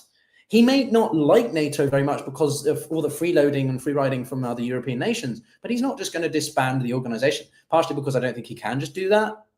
But second, also because it still does benefit US security and strategic interests. So that's not going to happen. But he certainly could reduce the amount of funding to NATO. And I think that is necessary in the sense of he needs to, I said it earlier, the European nations, particularly some on the Med, he's looking at you, Spain, need to pull one out and produce their own funding to support their own defense. This is made more complicated by the EU because whether or not you like him as a domestic state leader, Macron has been, I think, incredibly ballsy. And I appreciate that in a leader, the willingness to take risks in stating things, which is Europe needs to be more strategically autonomous. There was a great white paper, which is a official paper produced by the EU and governments talking about the idea of strategic autonomy in 2022. I don't know if it's been updated since, but this was mainly the basic roadmap that was talking about what a EU-based sort of defensive system would look like. Now, in the elections which came in Europe, von der Leyen, who has been re-elected as head of the EU, basically, they are going to create a defense. We have the foreign and Borrell was his predecessor, right? But we don't have a defense-specific representative for the EU as a whole. And I think that's something which is changing, and I think is incredibly necessary because the EU does need, whether you think it needs a military or there needs to be greater sort of co-integration or whatever between the EU and NATO in terms of defense, absolutely. I think you will see this grow over this year. I think with the UK also having a less anti-EU or EU skeptic leader in the form of Sir Keir Starmer is going to help. Obviously, the UK has arguably the best intelligence services in Europe. You can argue which military is better in terms of France or the UK or Germany or whatever, but the UK has a very effective counterintelligence, intelligence, etc. sort of aspect to it. So I think the EU is definitely going to want the UK on side and involved in anything to do with that. And as I say, I don't think the US is going to completely just turn its back on Europe. I think where you're going to see potentially acceleration in defense production or sort of industry is because of the flat tariffs that Trump will pose on the EU, on European nations as well. What I'm going to be interested to see is what Brussels, there's been a lot of noise coming out of Brussels from contacts and friends I have there, that the amount of retaliatory measures they are preparing in case they have to sort of, Trump will impose X on why, well, then they're going to reciprocate with their own stuff. So whether or not that means that leads to greater production in defense as well by extension, it remains to be seen. But the EU, generally, to the second part of your question, how does it fare against the adversary? If you mean Moscow or Putin, there has been a absolutely fundamental neglect of military capabilities by so many nations. European nations, particularly in Western Europe, have focused so much more on things like social care, domestic issues, and really neglected sustaining their military capacity. And this shows in the level and sort of modernity of some of the militaries in Europe. Poland, whether or not you agree with it, is absolutely running away with it.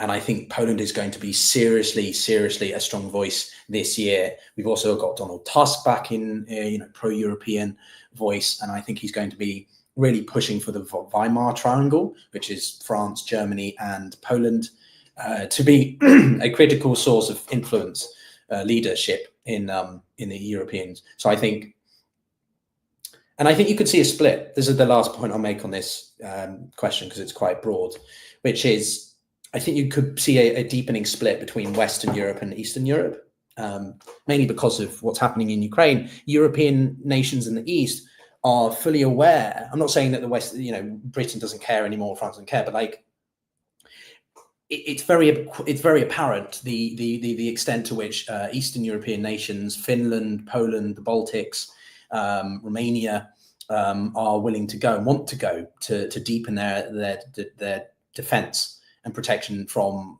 the Kremlin, from Belarus. And Poland, I think, is really taking the mantle here, because they feel, perhaps, again, I'm sort of projecting a little bit, perhaps that the West and capitals, Berlin, Paris, the UK, London, whatever, are caught up in their own issues, right? The elections in the summer did cause a lot of shit for London and Paris, and now we've got Germany's election in a few weeks, which we'll be covering a lot on here as well. But so I think you could see the Eastern Europeans really begin to drive more of that defense industry, and potentially even some conflict between them and sort of Western capitals of Europe as well. It remains to be seen. There's obviously overall unity against the war by Russia and Putin, but in terms of the willingness to go to following through in terms of not just words but actual policy and action, I think the European nations in the East are certainly actually doing that. They're not just talking; they're actually doing. But yeah, I think it's Germany is just on Germany to Albert. Germany, yeah, it is very complicated. I'm not going to pretend that I'm an expert on German politics. My personal opinion is that Sholz has been incredibly ineffective. I don't like fence sitters. I get you need to be cautious, and I'm obviously emphasize being cautious, but I don't like Scholz's approach. A bit like I've gotten tired of Antonio Guterres, the Secretary General of the UN. I did a great conversation with my former boss, Richard Gowen, on the UN, on the channel, if you want to check that out. But I asked him point blankly, are you not frustrated with fence sitters like Antonio Guterres? And he said, well, it's difficult. And I know it's difficult, but sometimes you've got to make decisions and stick with them. And that's why, again, I kind of respect Macron. I know I not like him in everything, but I respect that he does take risks, and they sometimes backfire terribly, as the French election did. But yeah, so I personally think Sholz needs to go. I'm very concerned by the AfD, but at the end of the day, people are fed up with the establishment, and the AfD is a reflection of that. So, I think the CDU will come through, the Christian Democratic Union, or the CSU, whatever, will come through. Probably not with an absolute majority, but you'll probably see some kind of coalition again with a couple of the larger parties, maybe the Greens back in, but we'll definitely be covering that, because I think that has huge consequences.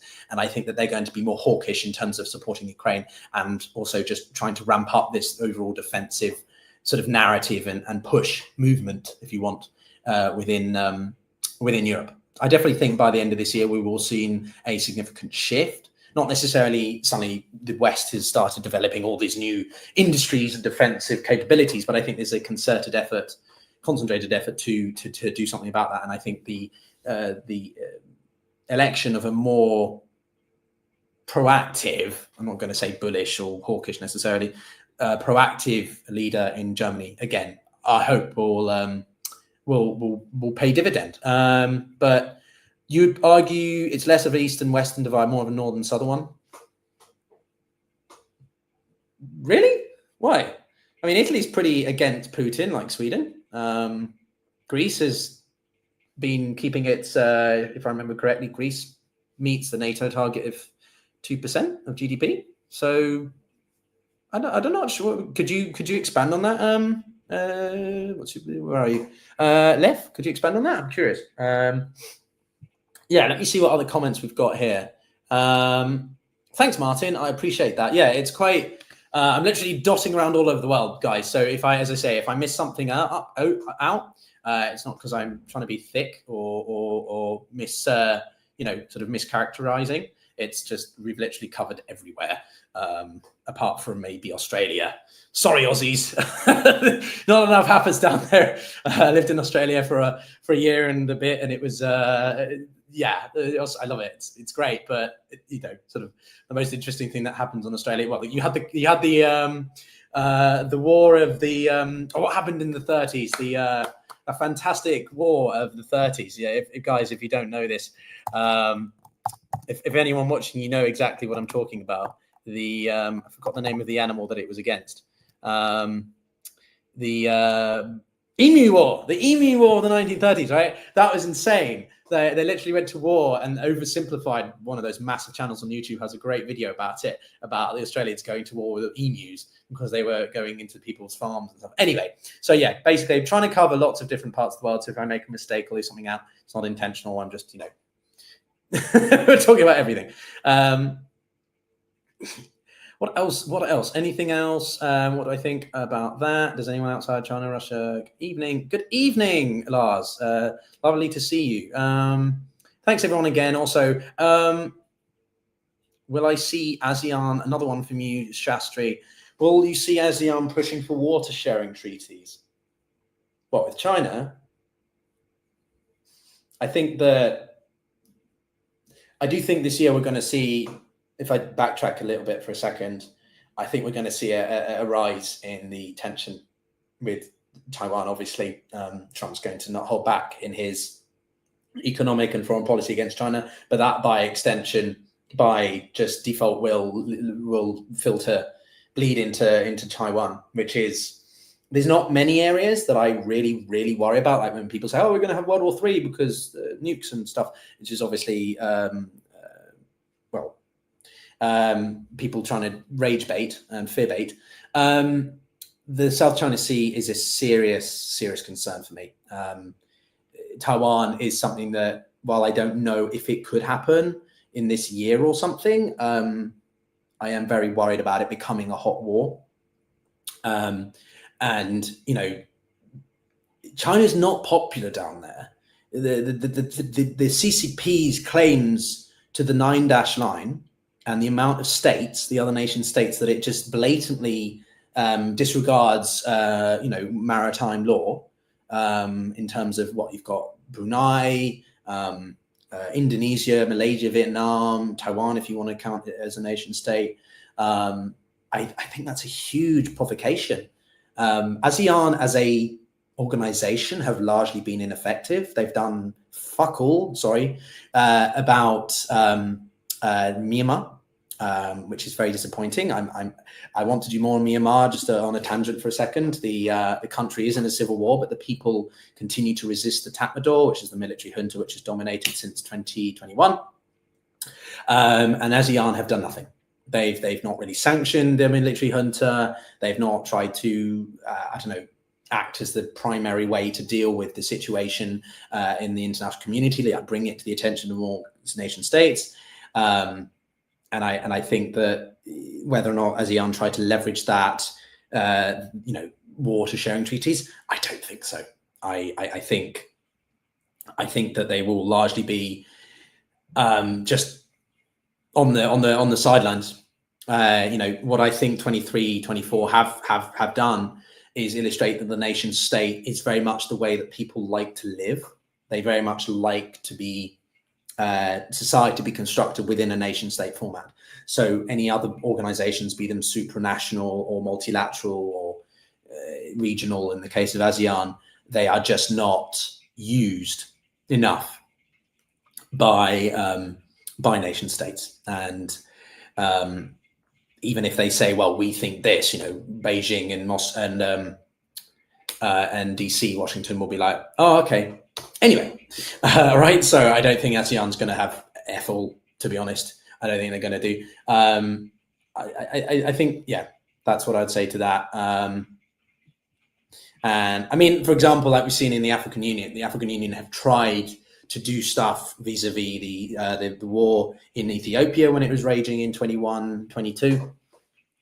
And they have tried to do stuff with Sudan as well. But it's just limited, because unless there is a consensus, right, because it's consensus based, then it can be very difficult to really see any deliverables, any tangible products produced.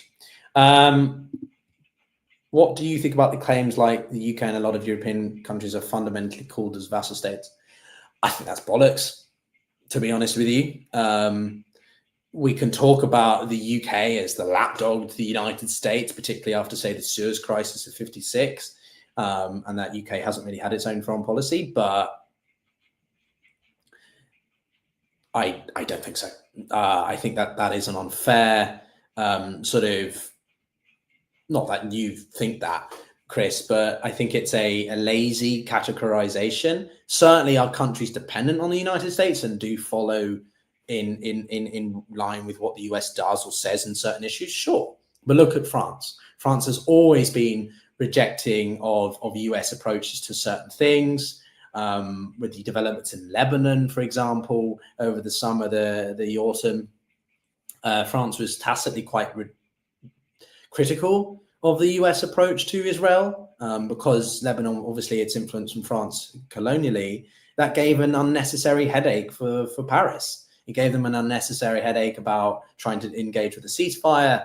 And whilst the British have been, again, lappies with, striking Houthis and supporting the US with airstrikes, etc., the French have not done that. The French are active in supporting US in certain areas, say like the Sahel a few years ago, but very different. And I think I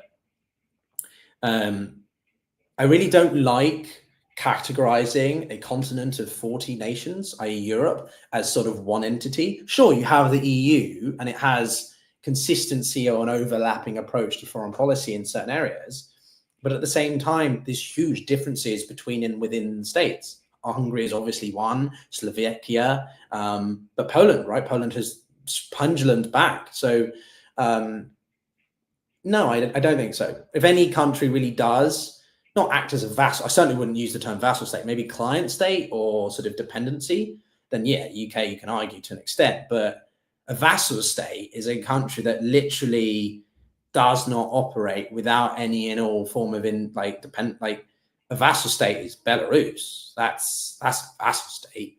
And well, the UK isn't Belarus. So no, I don't think so. Even Serbia, right? You can argue, is Serbia a vassal state of Russia? I don't think so. Parts of Moldova. Georgia is increasingly, unfortunately, and that's something actually on another note I do want to do more of. If you guys have any recommendations for Georgia, then do let me know in terms of coverage. I was annoyed and disappointed by myself not to cover it. I should have done a video in my own time to do it. Then Syria developed and I got focused on that, but I do want to do more on Georgia. But unfortunately, the direction that the country's going with these legislations and rules that are being passed by the incumbent government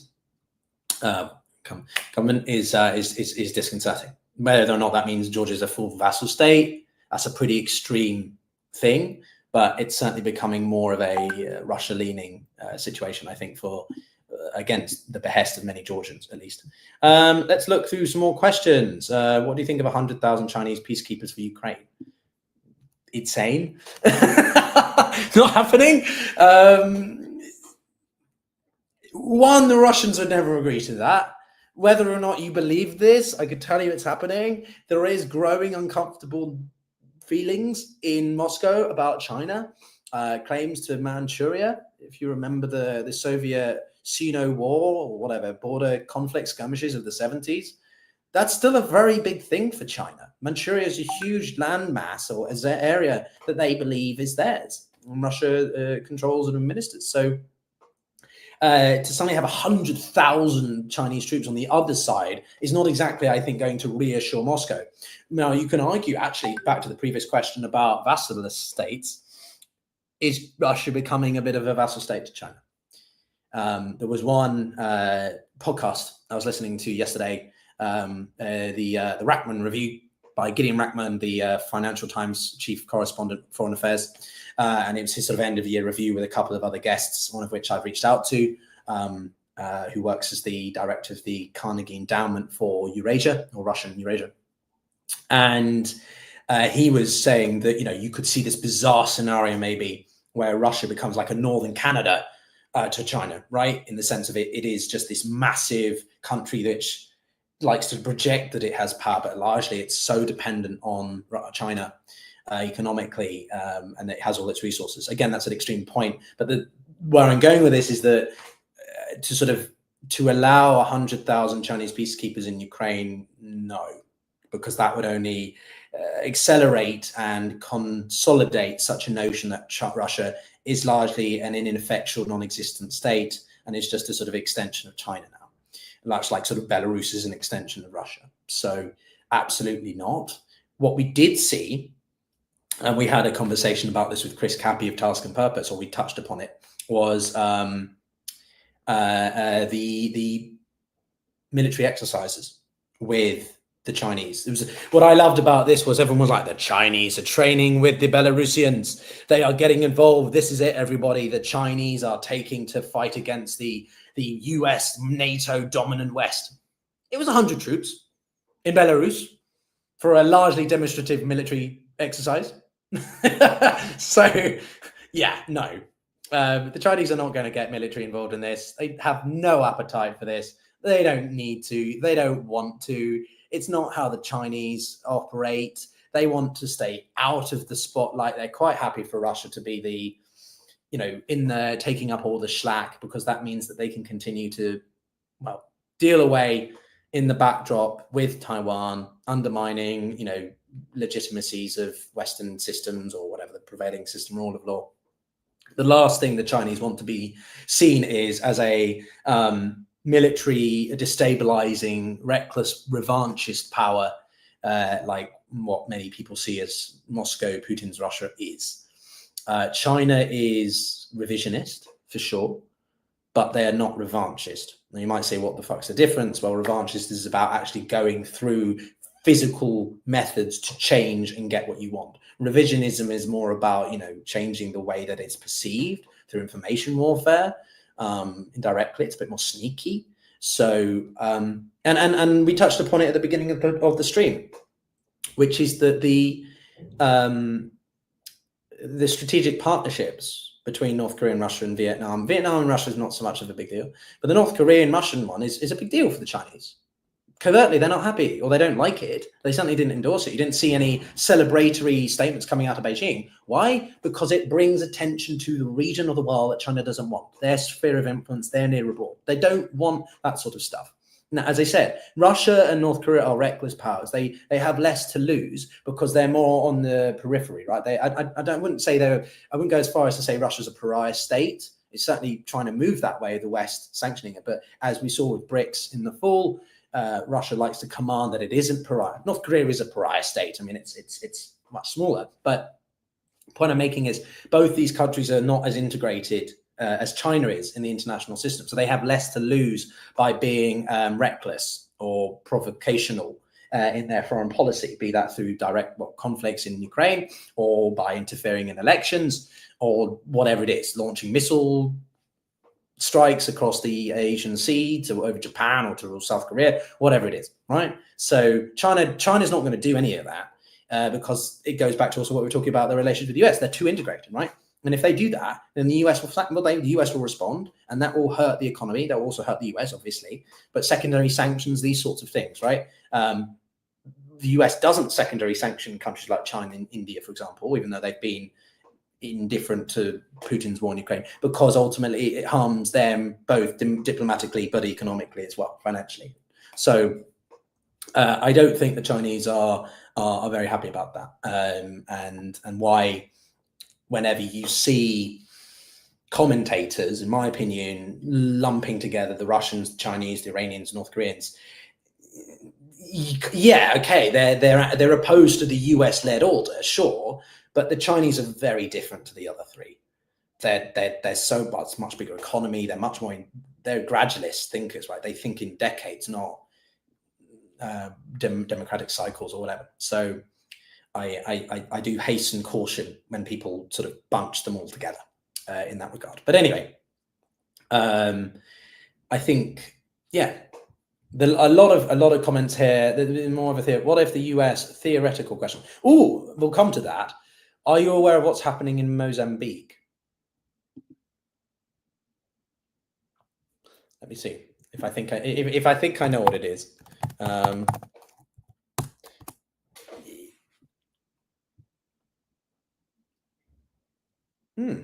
was not. So I did work a bit on Mozambique. I lived in Tanzania for a time, and the most sort of notable geopolitical development around Mozambique was the sort of the emergence of an ISIS cell, if that's the right word, Islamic State entity in the northeast of Mozambique. There's a beautiful area in the northeast, which is like a touristy area. It's quite near sort of. Let me see if I can bring it up here, because I actually went to. There's a beautiful old place called Vemizi Island, which was a touristy area. It's very near a place called Palma, and let me see if I can bring up. Where is that's not far north enough. Pemba. So there's a town called Pemba in the northeast of the country of Mozambique, which was the center. It's just off Comoros, one of those island nations. And there was a real emergence of Islamic terror around there a couple of years ago, or late 2022. But basically, it's remained around there, and Mozambique has struggled to clamp down on it. And I think what you're seeing now in these protests, and political turmoil, which I will definitely follow and do a video on. One other aim I have for this year, guys, is to do a lot more of Africa. I love Africa very much. As I said, I've lived there. I've been to 14 countries, which is quite a lot considering it's a big place. I'm very passionate about Africa and African issues. So I even started learning Swahili for a time. So fun fact. But yeah, so definitely want to do more of this. So I'll probably do a video on Mozambique in the next couple of days, maybe, as a way to sort of diversify some of the content. But yeah, thanks for bringing that to my attention, Albert. And a theoretical question again from Chris. Chris, you are on it. I love all the questions, guys. I probably will wrap up soon. We've been going for 2 hours, and I've been talking a lot. I really clearly love the sound of my own voice. Anyway, what if the US interest is not just in alignment with allies, but against it? What can countries like Europe do for their own self-interest? I don't think. Well, I don't think that's a theoretical question, to be honest, Chris. I think to an extent, we are going to see US interests misaligned, against, if you want to go that far, because of this tariff shit.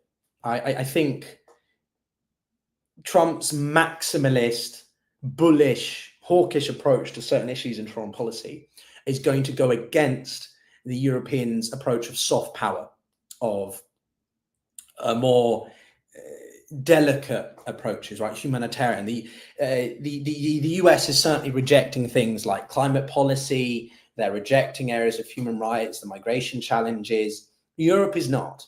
At least the EU is not. There are obviously countries within the European zone which are different in terms of their attitude to migration, their attitudes to human rights, etc.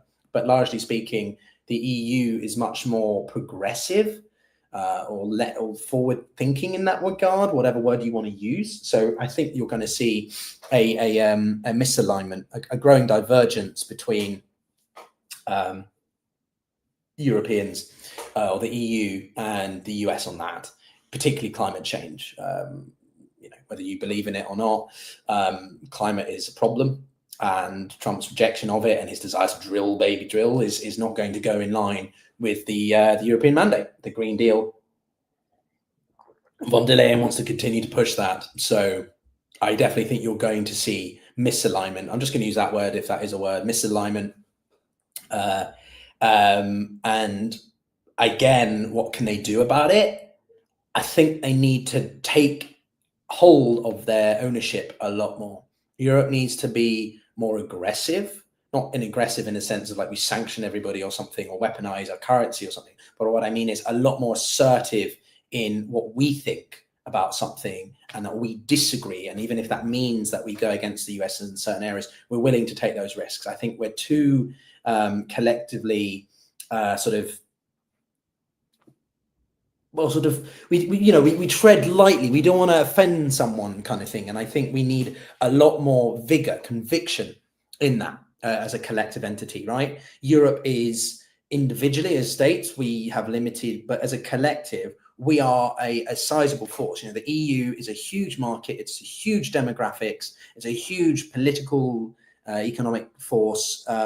What we're lacking is, I think, a cohesive voice, clear targets, and perhaps that bit of hard power, bit of military. Not saying that we're suddenly going to start invading Africa, right? But I do think we need to definitely upscale that. So more proactive side from the EU and willingness to divert away from the US, right? Obviously, the transatlantic relationship, transatlanticism is the bedrock of our relations. We don't just disown or discredit, a rule of law and all that sort of stuff. But at the same time, if Trump is wanting to act in a way that we just fundamentally don't agree with, Trump's going to probably say, well, what about Georgia? Who gives a shit? The EU needs to say, no, what's happening in Georgia is not acceptable. And we will do what we can to punish those who are undermining Georgians' desire for democracy or greater, better, relations with the EU or Europe, right?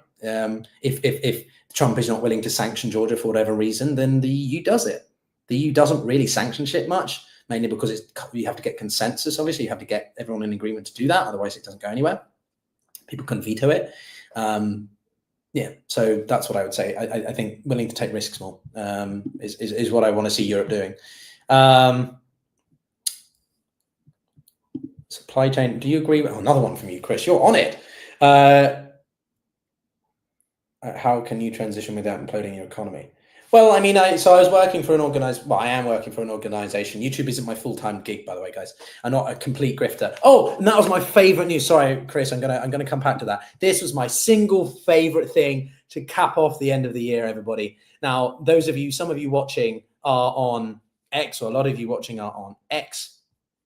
And my favorite thing from today was from this past end of the year was the absolute implosion of people on X being like, I've lost my money, I've lost my source of income, right? And why are they losing their shit? Because it's their only source of income. I absolutely love the deterioration of the accounts on here. It's absolutely hilarious to see people losing their minds. I've lost my blue tick. I have lost my my subscription. I've lost my revenue income. I don't really know what is going on, to be honest. I don't know if Musk is finally doing this because he wanted to, or he's just irritated. But absolutely hilarious to see them all freaking out. That because a lot of them are banned off YouTube, or they are rightfully, because they have some of the most disgusting things. One space I was listening to, one conversation, some of the stuff people say, it's absolutely abhorrent. I'm not against freedom of expression, but I'm not freedom of consequence, right? So that is very, very refreshing. And a lot of them also don't actually have a job. why I was going on this tangent is because I don't just do YouTube, I also do work, and one of the things I do is related. Yeah, Laura Loomer, exactly, Richard. Yeah, well, that's who I mean. I think Laura is one of the most disgusting individuals I've ever had the displeasure of encountering and talking to. Not that I talk to her a lot, but I when people are like, do you think that certain people should be banned? Yes, absolutely. I don't think freedom of speech absolutism is a thing, mainly because Musk himself does not adhere to his own points and preaches about. Do you remember the guy who was banned of X because he ran that account who tracked the jet? I'm not saying whether what the guy was doing was right 100%, but Musk just deleted his account because he didn't like it. Musk is not a free speech absolutist. No one is a free speech absolutist. Anyone who claims to be is being disingenuous and doesn't understand that free speech absolutism cannot physically really occur, because there's going to be bound to be something that you have a limitation in hearing and talking about. So certain people I do think should just not. I just think they have they serve no purpose to add productivity. Can we have debates about whether climate change is really happening at the rate, or skepticism? Sure, but sort of stuff about whether or not the Holocaust actually happened, nobody, no, just no. You don't deserve a platform. Anyway, so back to climate change, though, to your question, Chris. I do hold strong opinions on that, guys. I have some quite strong opinions about certain stuff that isn't necessarily geopolitics, but one of the debates we had early on in the year was with Destiny, and I'd quite like to get Destiny back on for chat about some broader issues as well, and that's maybe something we could talk about. But anyway, so I work in an organization that is related to climate change, and I think that climate change is seriously, we're seeing a massive shift with this, Chris. COP29 was largely a rejection. It was a failure. You had the host Azerbaijan signing bloody deals with other countries over fossil fuel production and supply chains. The previous year also in Dubai was not exactly great in terms of optics. So I think that I'm pragmatic in the sense of, like, we need to transition. I don't think we should be reliant on certain production things like coal, but I'm equally absolutely ridiculous when people are like, oh, we shouldn't ever use nuclear power. Why? Like, everyone's, oh, it could, Chernobyl, Fukushima. Guys, those are two events over multiple decades. How many more people have died because of mass pollution of fossil fuels, right? Nuclear energy must absolutely be a cornerstone of the energy transition. And all this stuff about, investing purely only in, I think we need to be realistic, basically, about the transition without trying to apply something like shock therapy, and we shift entirely from coal and oil and gas to suddenly only wind and solar. Well, if you live in Britain, you see the sun once every sort of 2 years. So got to be realistic, right? Certain things like gas and cleaner forms of energy, well, non-renewables need to be part of that energy transition, naturally speaking. Certainly coal needs to be reduced, unabated coal, which is even dirtier, brown coal as it's called. So supply chain security for sure. But we need to, I think this is where the EU does have a strong leadership, actually, and could work well with certain states in Africa, for example, now Kenya and Nairobi. When I lived there was a lot of emphasis on working transnationally to develop systems towards reducing climate change and emissions and stuff. So I certainly think that's something that should be elevated and explored more. But it's these sorts of cross-border, multilateral, if you want to call it that, issues where you can see more opportunity for collaboration, where I think the UN does have a role, a relevance, where the African Union has a relevance, the EU and the African Union talking together as a collective, and then obviously the nation states do their own thing within that or under that, is very, very needed, and gives some degree of legitimacy or role, just something to do for those groups. So and that way you can talk about securing up supply chains, and ultimately it leads to hopefully absolute better economic dividends for everybody. But anyway, am I familiar with Dr. Simon Machalczyk's work? I'm not. I shall look him up. I will copy that, Dr. Machalczyk's. I will definitely do that. Yes, exactly, JB. It is safe. And what I think, just on this comment, what pop culture did and governments also did was vilify or demonize is a better word maybe, nuclear power, right? When Chernobyl happened in the West, it was seen as absolute, oh my God, it's because the Russians, the Soviets can't manage nuclear power. This could happen in the West, therefore we should never get nuclear weapons. In Britain, how many nuclear power stations were decommissioned? Well, France, just across the pond, has 75% of its energy coming from nuclear power. Where's the nuclear disasters going off in France every 20 minutes, guys? I don't see that. So yeah, we need to stop demonizing nuclear weapons, perhaps, but nuclear energy and get it into the mainstream system. Yeah. So anyway, let's see. Yeah, actually, this is something Mudkip's mum. Good reference to Pokemon there, actually. I'm a big fan of Pokemon. Mudkip is definitely the best Pokemon to use in Emerald for a playthrough, guys. If you ever play Pokemon, you should. I like Torchic, but, you know, Mudkip's the way to go.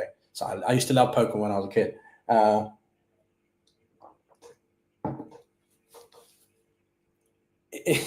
They are, but I also think that they are. It's Trump.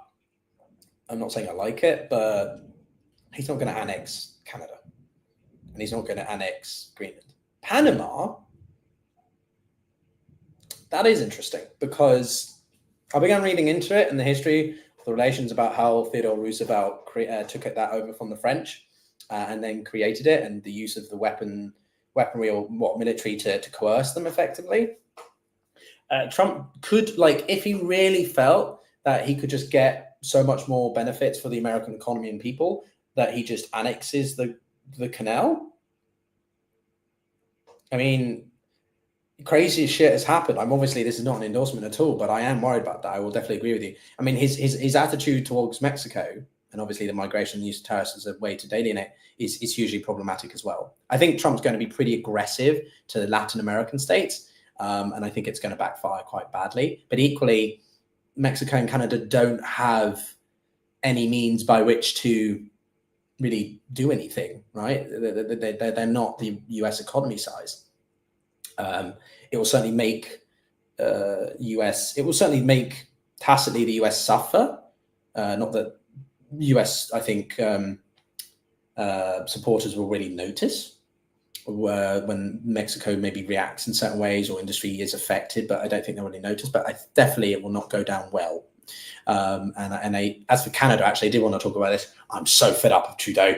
If any of you are watching and you're from Canada, what is this guy doing? I was open to him being in the leader, but he's been in power for 10 years, and it's the same almost dynastic, family name, in power for so long. Guys, got to move on, man. We need a new, fresh pair of eyes in Canada. I'm very frustrated with Trudeau's government. He's very limp-wristed, I find, and the way that he flew down. He's quite weaselly as well, actually. A bit sycophantic for me. The way he flew down to Mar-a-Lago to hang out with Trump, and it's like, clearly you don't like this guy, but you're so desperate to stay on Trump's good side that you're going to suck up to him like that. Oh, no, I didn't like that at all. No, it was no, definitely not. People in Canada would easily fold in a referendum, join America. No, I don't think so at all. Do you plan to look like a younger George Michael? Well, I mean, this is one of the running gags. So there's a few running gags on the show, guys. Actually, I was going to say, should I do merch? Is that a thing? Would you buy a mug if it had, George Michael of Geopolitics or something, or concept of a plan, or strategical, or what was the other one? Interpretate. Would you guys like that if I make some merch with interpretate on it? I'm being slightly facetious, but I know I mispronounce words, but it's often because I'm improvising questions on the fly. I react to what my guests are saying, and I sometimes misspeak. I know how to speak English, I think. So yeah, maybe I should just moonlight as George Michael from now on. I do love his music as Wham. Last Christmas is my favorite Christmas song, and Yeah, I'll let you in on a little secret, actually, which is I was a big singer. Well, I'm a big singer, and I was a choir boy when I was a kid. And one of his songs, "You're Never Gonna Dance Again," is one of the best songs for me to sing. Absolutely love that song. So maybe I'll start a TikTok or something and start just singing. I can't play any instruments though. If I could play the piano or guitar, then I'll just jam and stuff. But yeah, I do plan to stay looking like this. I'm not planning to go bald, do Mussolini. So yeah, as long as you're good with that. The look is, curly head, t-shirts, shirts, maybe a bit of chest hair occasionally, mispronunciations of words, and well, my big bottle. I've only got a glass this time, but I do have my bottle, which, for context, for those of you who know what I'm talking about, in my interview with Ryan Macbeth, I have a big bottle of water. And it is largely me just drinking from it. It's a bottle of water. It's called King's Mill or King's Down, and it's just a nice bottle. So I just kept it. And because I talk for lengthy periods, say 2 hours, you're going to want some water. So I'm not just chugging vodka by the bottle, but maybe I should do that. So anyway, am I planning to visit India? You know what? I'd love to come to India. Yes, I am. Of course I am. I don't know when. The thing is, if I go to India, I'm not going for like a week, right? I want to go for a month. I'm in Latin America now for a month because I want to tour Paraguay, Uruguay, go to Brazil for a day or two in the Iguazu Falls in the northwest of the country, northwest of Argentina, southwest of Brazil. So my point being, India is massive. And India is something you have to go back to so many times. I want to visit Kashmir. I want to visit the south. I want to visit the northeast. I want to go to some of the political areas as well, just to understand on the ground what it looks like. So absolutely, I will be coming to India. Don't start wearing sunglasses like Peter. Oh, Zion. Yes. Oh, Peter. Well, we're trying to get Peter Zion on, actually. Been in touch with his team for a while, but he's obviously pretty busy. Yeah, so I'm hoping to get him on as well, and we shall see. Happy New Year to everybody as well. Thank you very much, Surface of the OSC. I'm not sure what that is, but yeah. Anyway, guys, this is fun. I like live streaming. I'm not very good at them, I think. Would you guys prefer if I had like stuff on screen, like of the other tabs and stuff? I kind of just. I don't know. I'm kind of impulsive. I just sort of jump in and just do it spontaneously. This is sort of mainly a look back, but it's also a look forward. So let me summarize. As we begin to wind down, I think there's going to be a few critical elections. Canada's is coming. Martin, that's a good point. Germany's, I think, is going to be an important one. But we've also got, well, look, I think, largely speaking, so much foreign policy, nothing on screen, not just my talking heads. Okay, do what works for me. Okay, Albert, but I'm a people pleaser. I like to try and please make it an enjoyable experience for you. Anyway, so much foreign policy is going to be defined by Trump. I'm not going to pretend I know every single aspect. I'm not in his foreign policy. I actually was in touch with Sebastian Gorka, who I believe is going to be in his administration again, but because I had to rearrange twice, he got grumpy and blocked me. Very mature, but we were going to have him on, and I know some of you are going to be like, "But he's really anti-Ukraine." Well, he's not. He's But I think it's important to interview people who don't necessarily agree with your perspective. I am not someone who's going to interview Laura Loomer, but I will interview Nigel Farage. I think there's a difference there, right? Nigel Farage is a populist, but he still speaks with a degree of credibility because enough people support him. Laura Loomer is just insane. I don't put them in the same category. So anyway, so I do want to interview people of different perspectives this year as well. So if you guys have any suggestions, then drop a comment or send me an email or whatever. But anyway, so the point being is that I think Trump is going to be the overarching influence in so many different areas. As I said, I think his overarching foreign policy objective is China.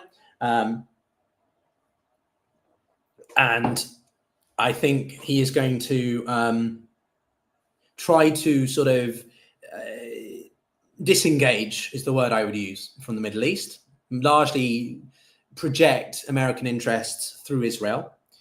He doesn't care about the Palestinian cause, as I said. He doesn't care about human rights. I think he will also very much want to try to capitalize on his Abraham Accord achievement, which objectively you have to agree was a very remarkable achievement in the first term. But I think he'll want to build on that by establishing another the overarching one with Israel, with Saudi Arabia.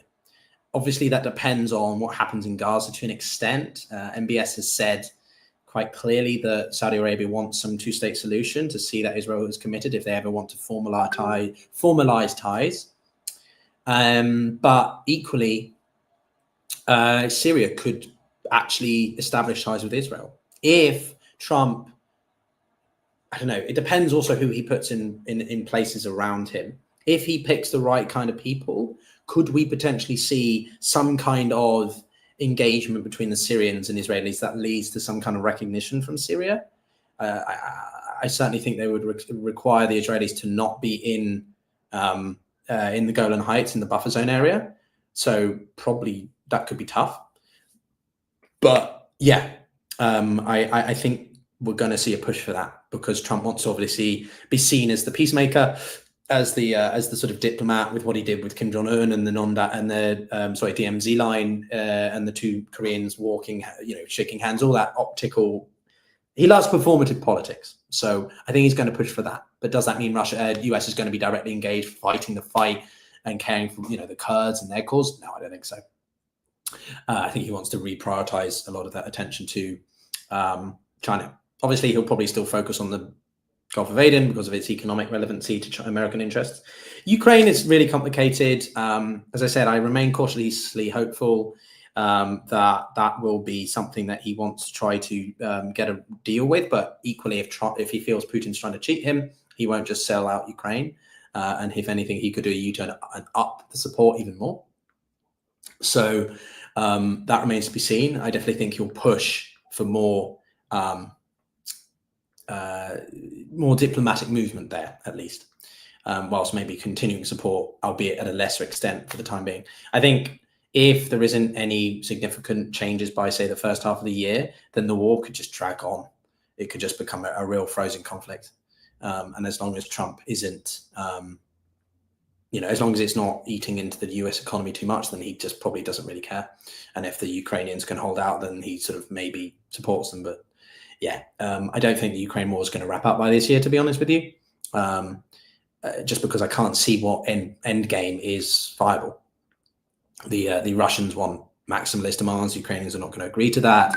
I can't see any of them agreeing to some kind of middle ground with a buffer zone or something like that. Anyway, who would man that buffer zone? We've had crazy things like sort of the UK and the US or French, sorry, or Israel, or even Israel. The Turkish troops will be on the border with Russia. Yeah, I don't see that happening. So yeah, I think it will. I don't think he's going to allow the Russians to win in any way, for sure, Albert.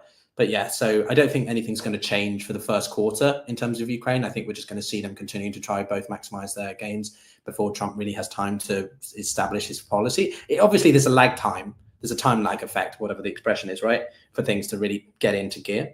And then I think we're going to continue to see a deepening down of European drivers for autonomy. I do think you're going to see a concerted effort by certain states to push for more vocal and active push for like defense. Does that mean again that it suddenly mean radical changes in terms of they've created an EU army by the end of the year? No. I think political instability is still going to be very, very prevalent in Europe as well. The French are not well established. Germany is going to be a mess. That's why I think the eastern part of Europe could be more, if anything, concerted and leading that sort of defense narrative and Ukrainian support for the time being. I would also watch Turkey. Turkey is absolutely going to exploit the Syrian situation to its gain. They could be quite aggressive against the Kurds. So the two main hotspots will be Europe and I think and Middle East, but you're certainly, I think, going to see an upscale, an uptake in the military activity or just tensions in the SCS, the South China Sea, with Trump's hawkish approach to Taiwan or China just generally. That's going to not go down well with Beijing, and they will respond.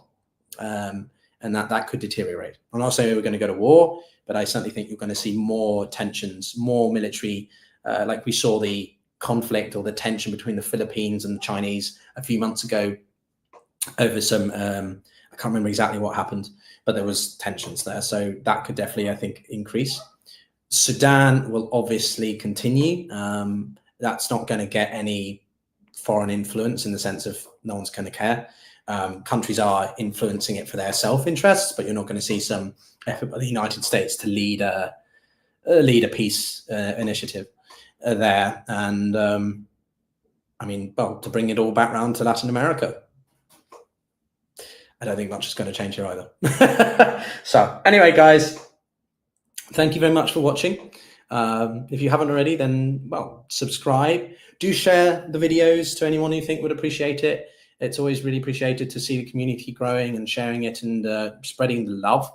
And we'll be back. I also have a few ideas in terms of doing some sort of tier lists, being a little bit more fun, like sort of ranking countries' flags. Vexillology is something I'm quite interested in. And sort of, you know, who's the best ally or some stupid stuff like that. But yeah, cheers, guys. Look forward to seeing you in future videos. I'll be doing more live streams with creators, probably more, try to do more consistently, maybe once or twice every month. And we'll be back. But as always, you know, what's the expression? I'm trying to come up with a catchphrase here. What is the expression? Oh yeah, you've either got to get playing or be played. Yeah, I like that. And wish you all a happy new year. Take care.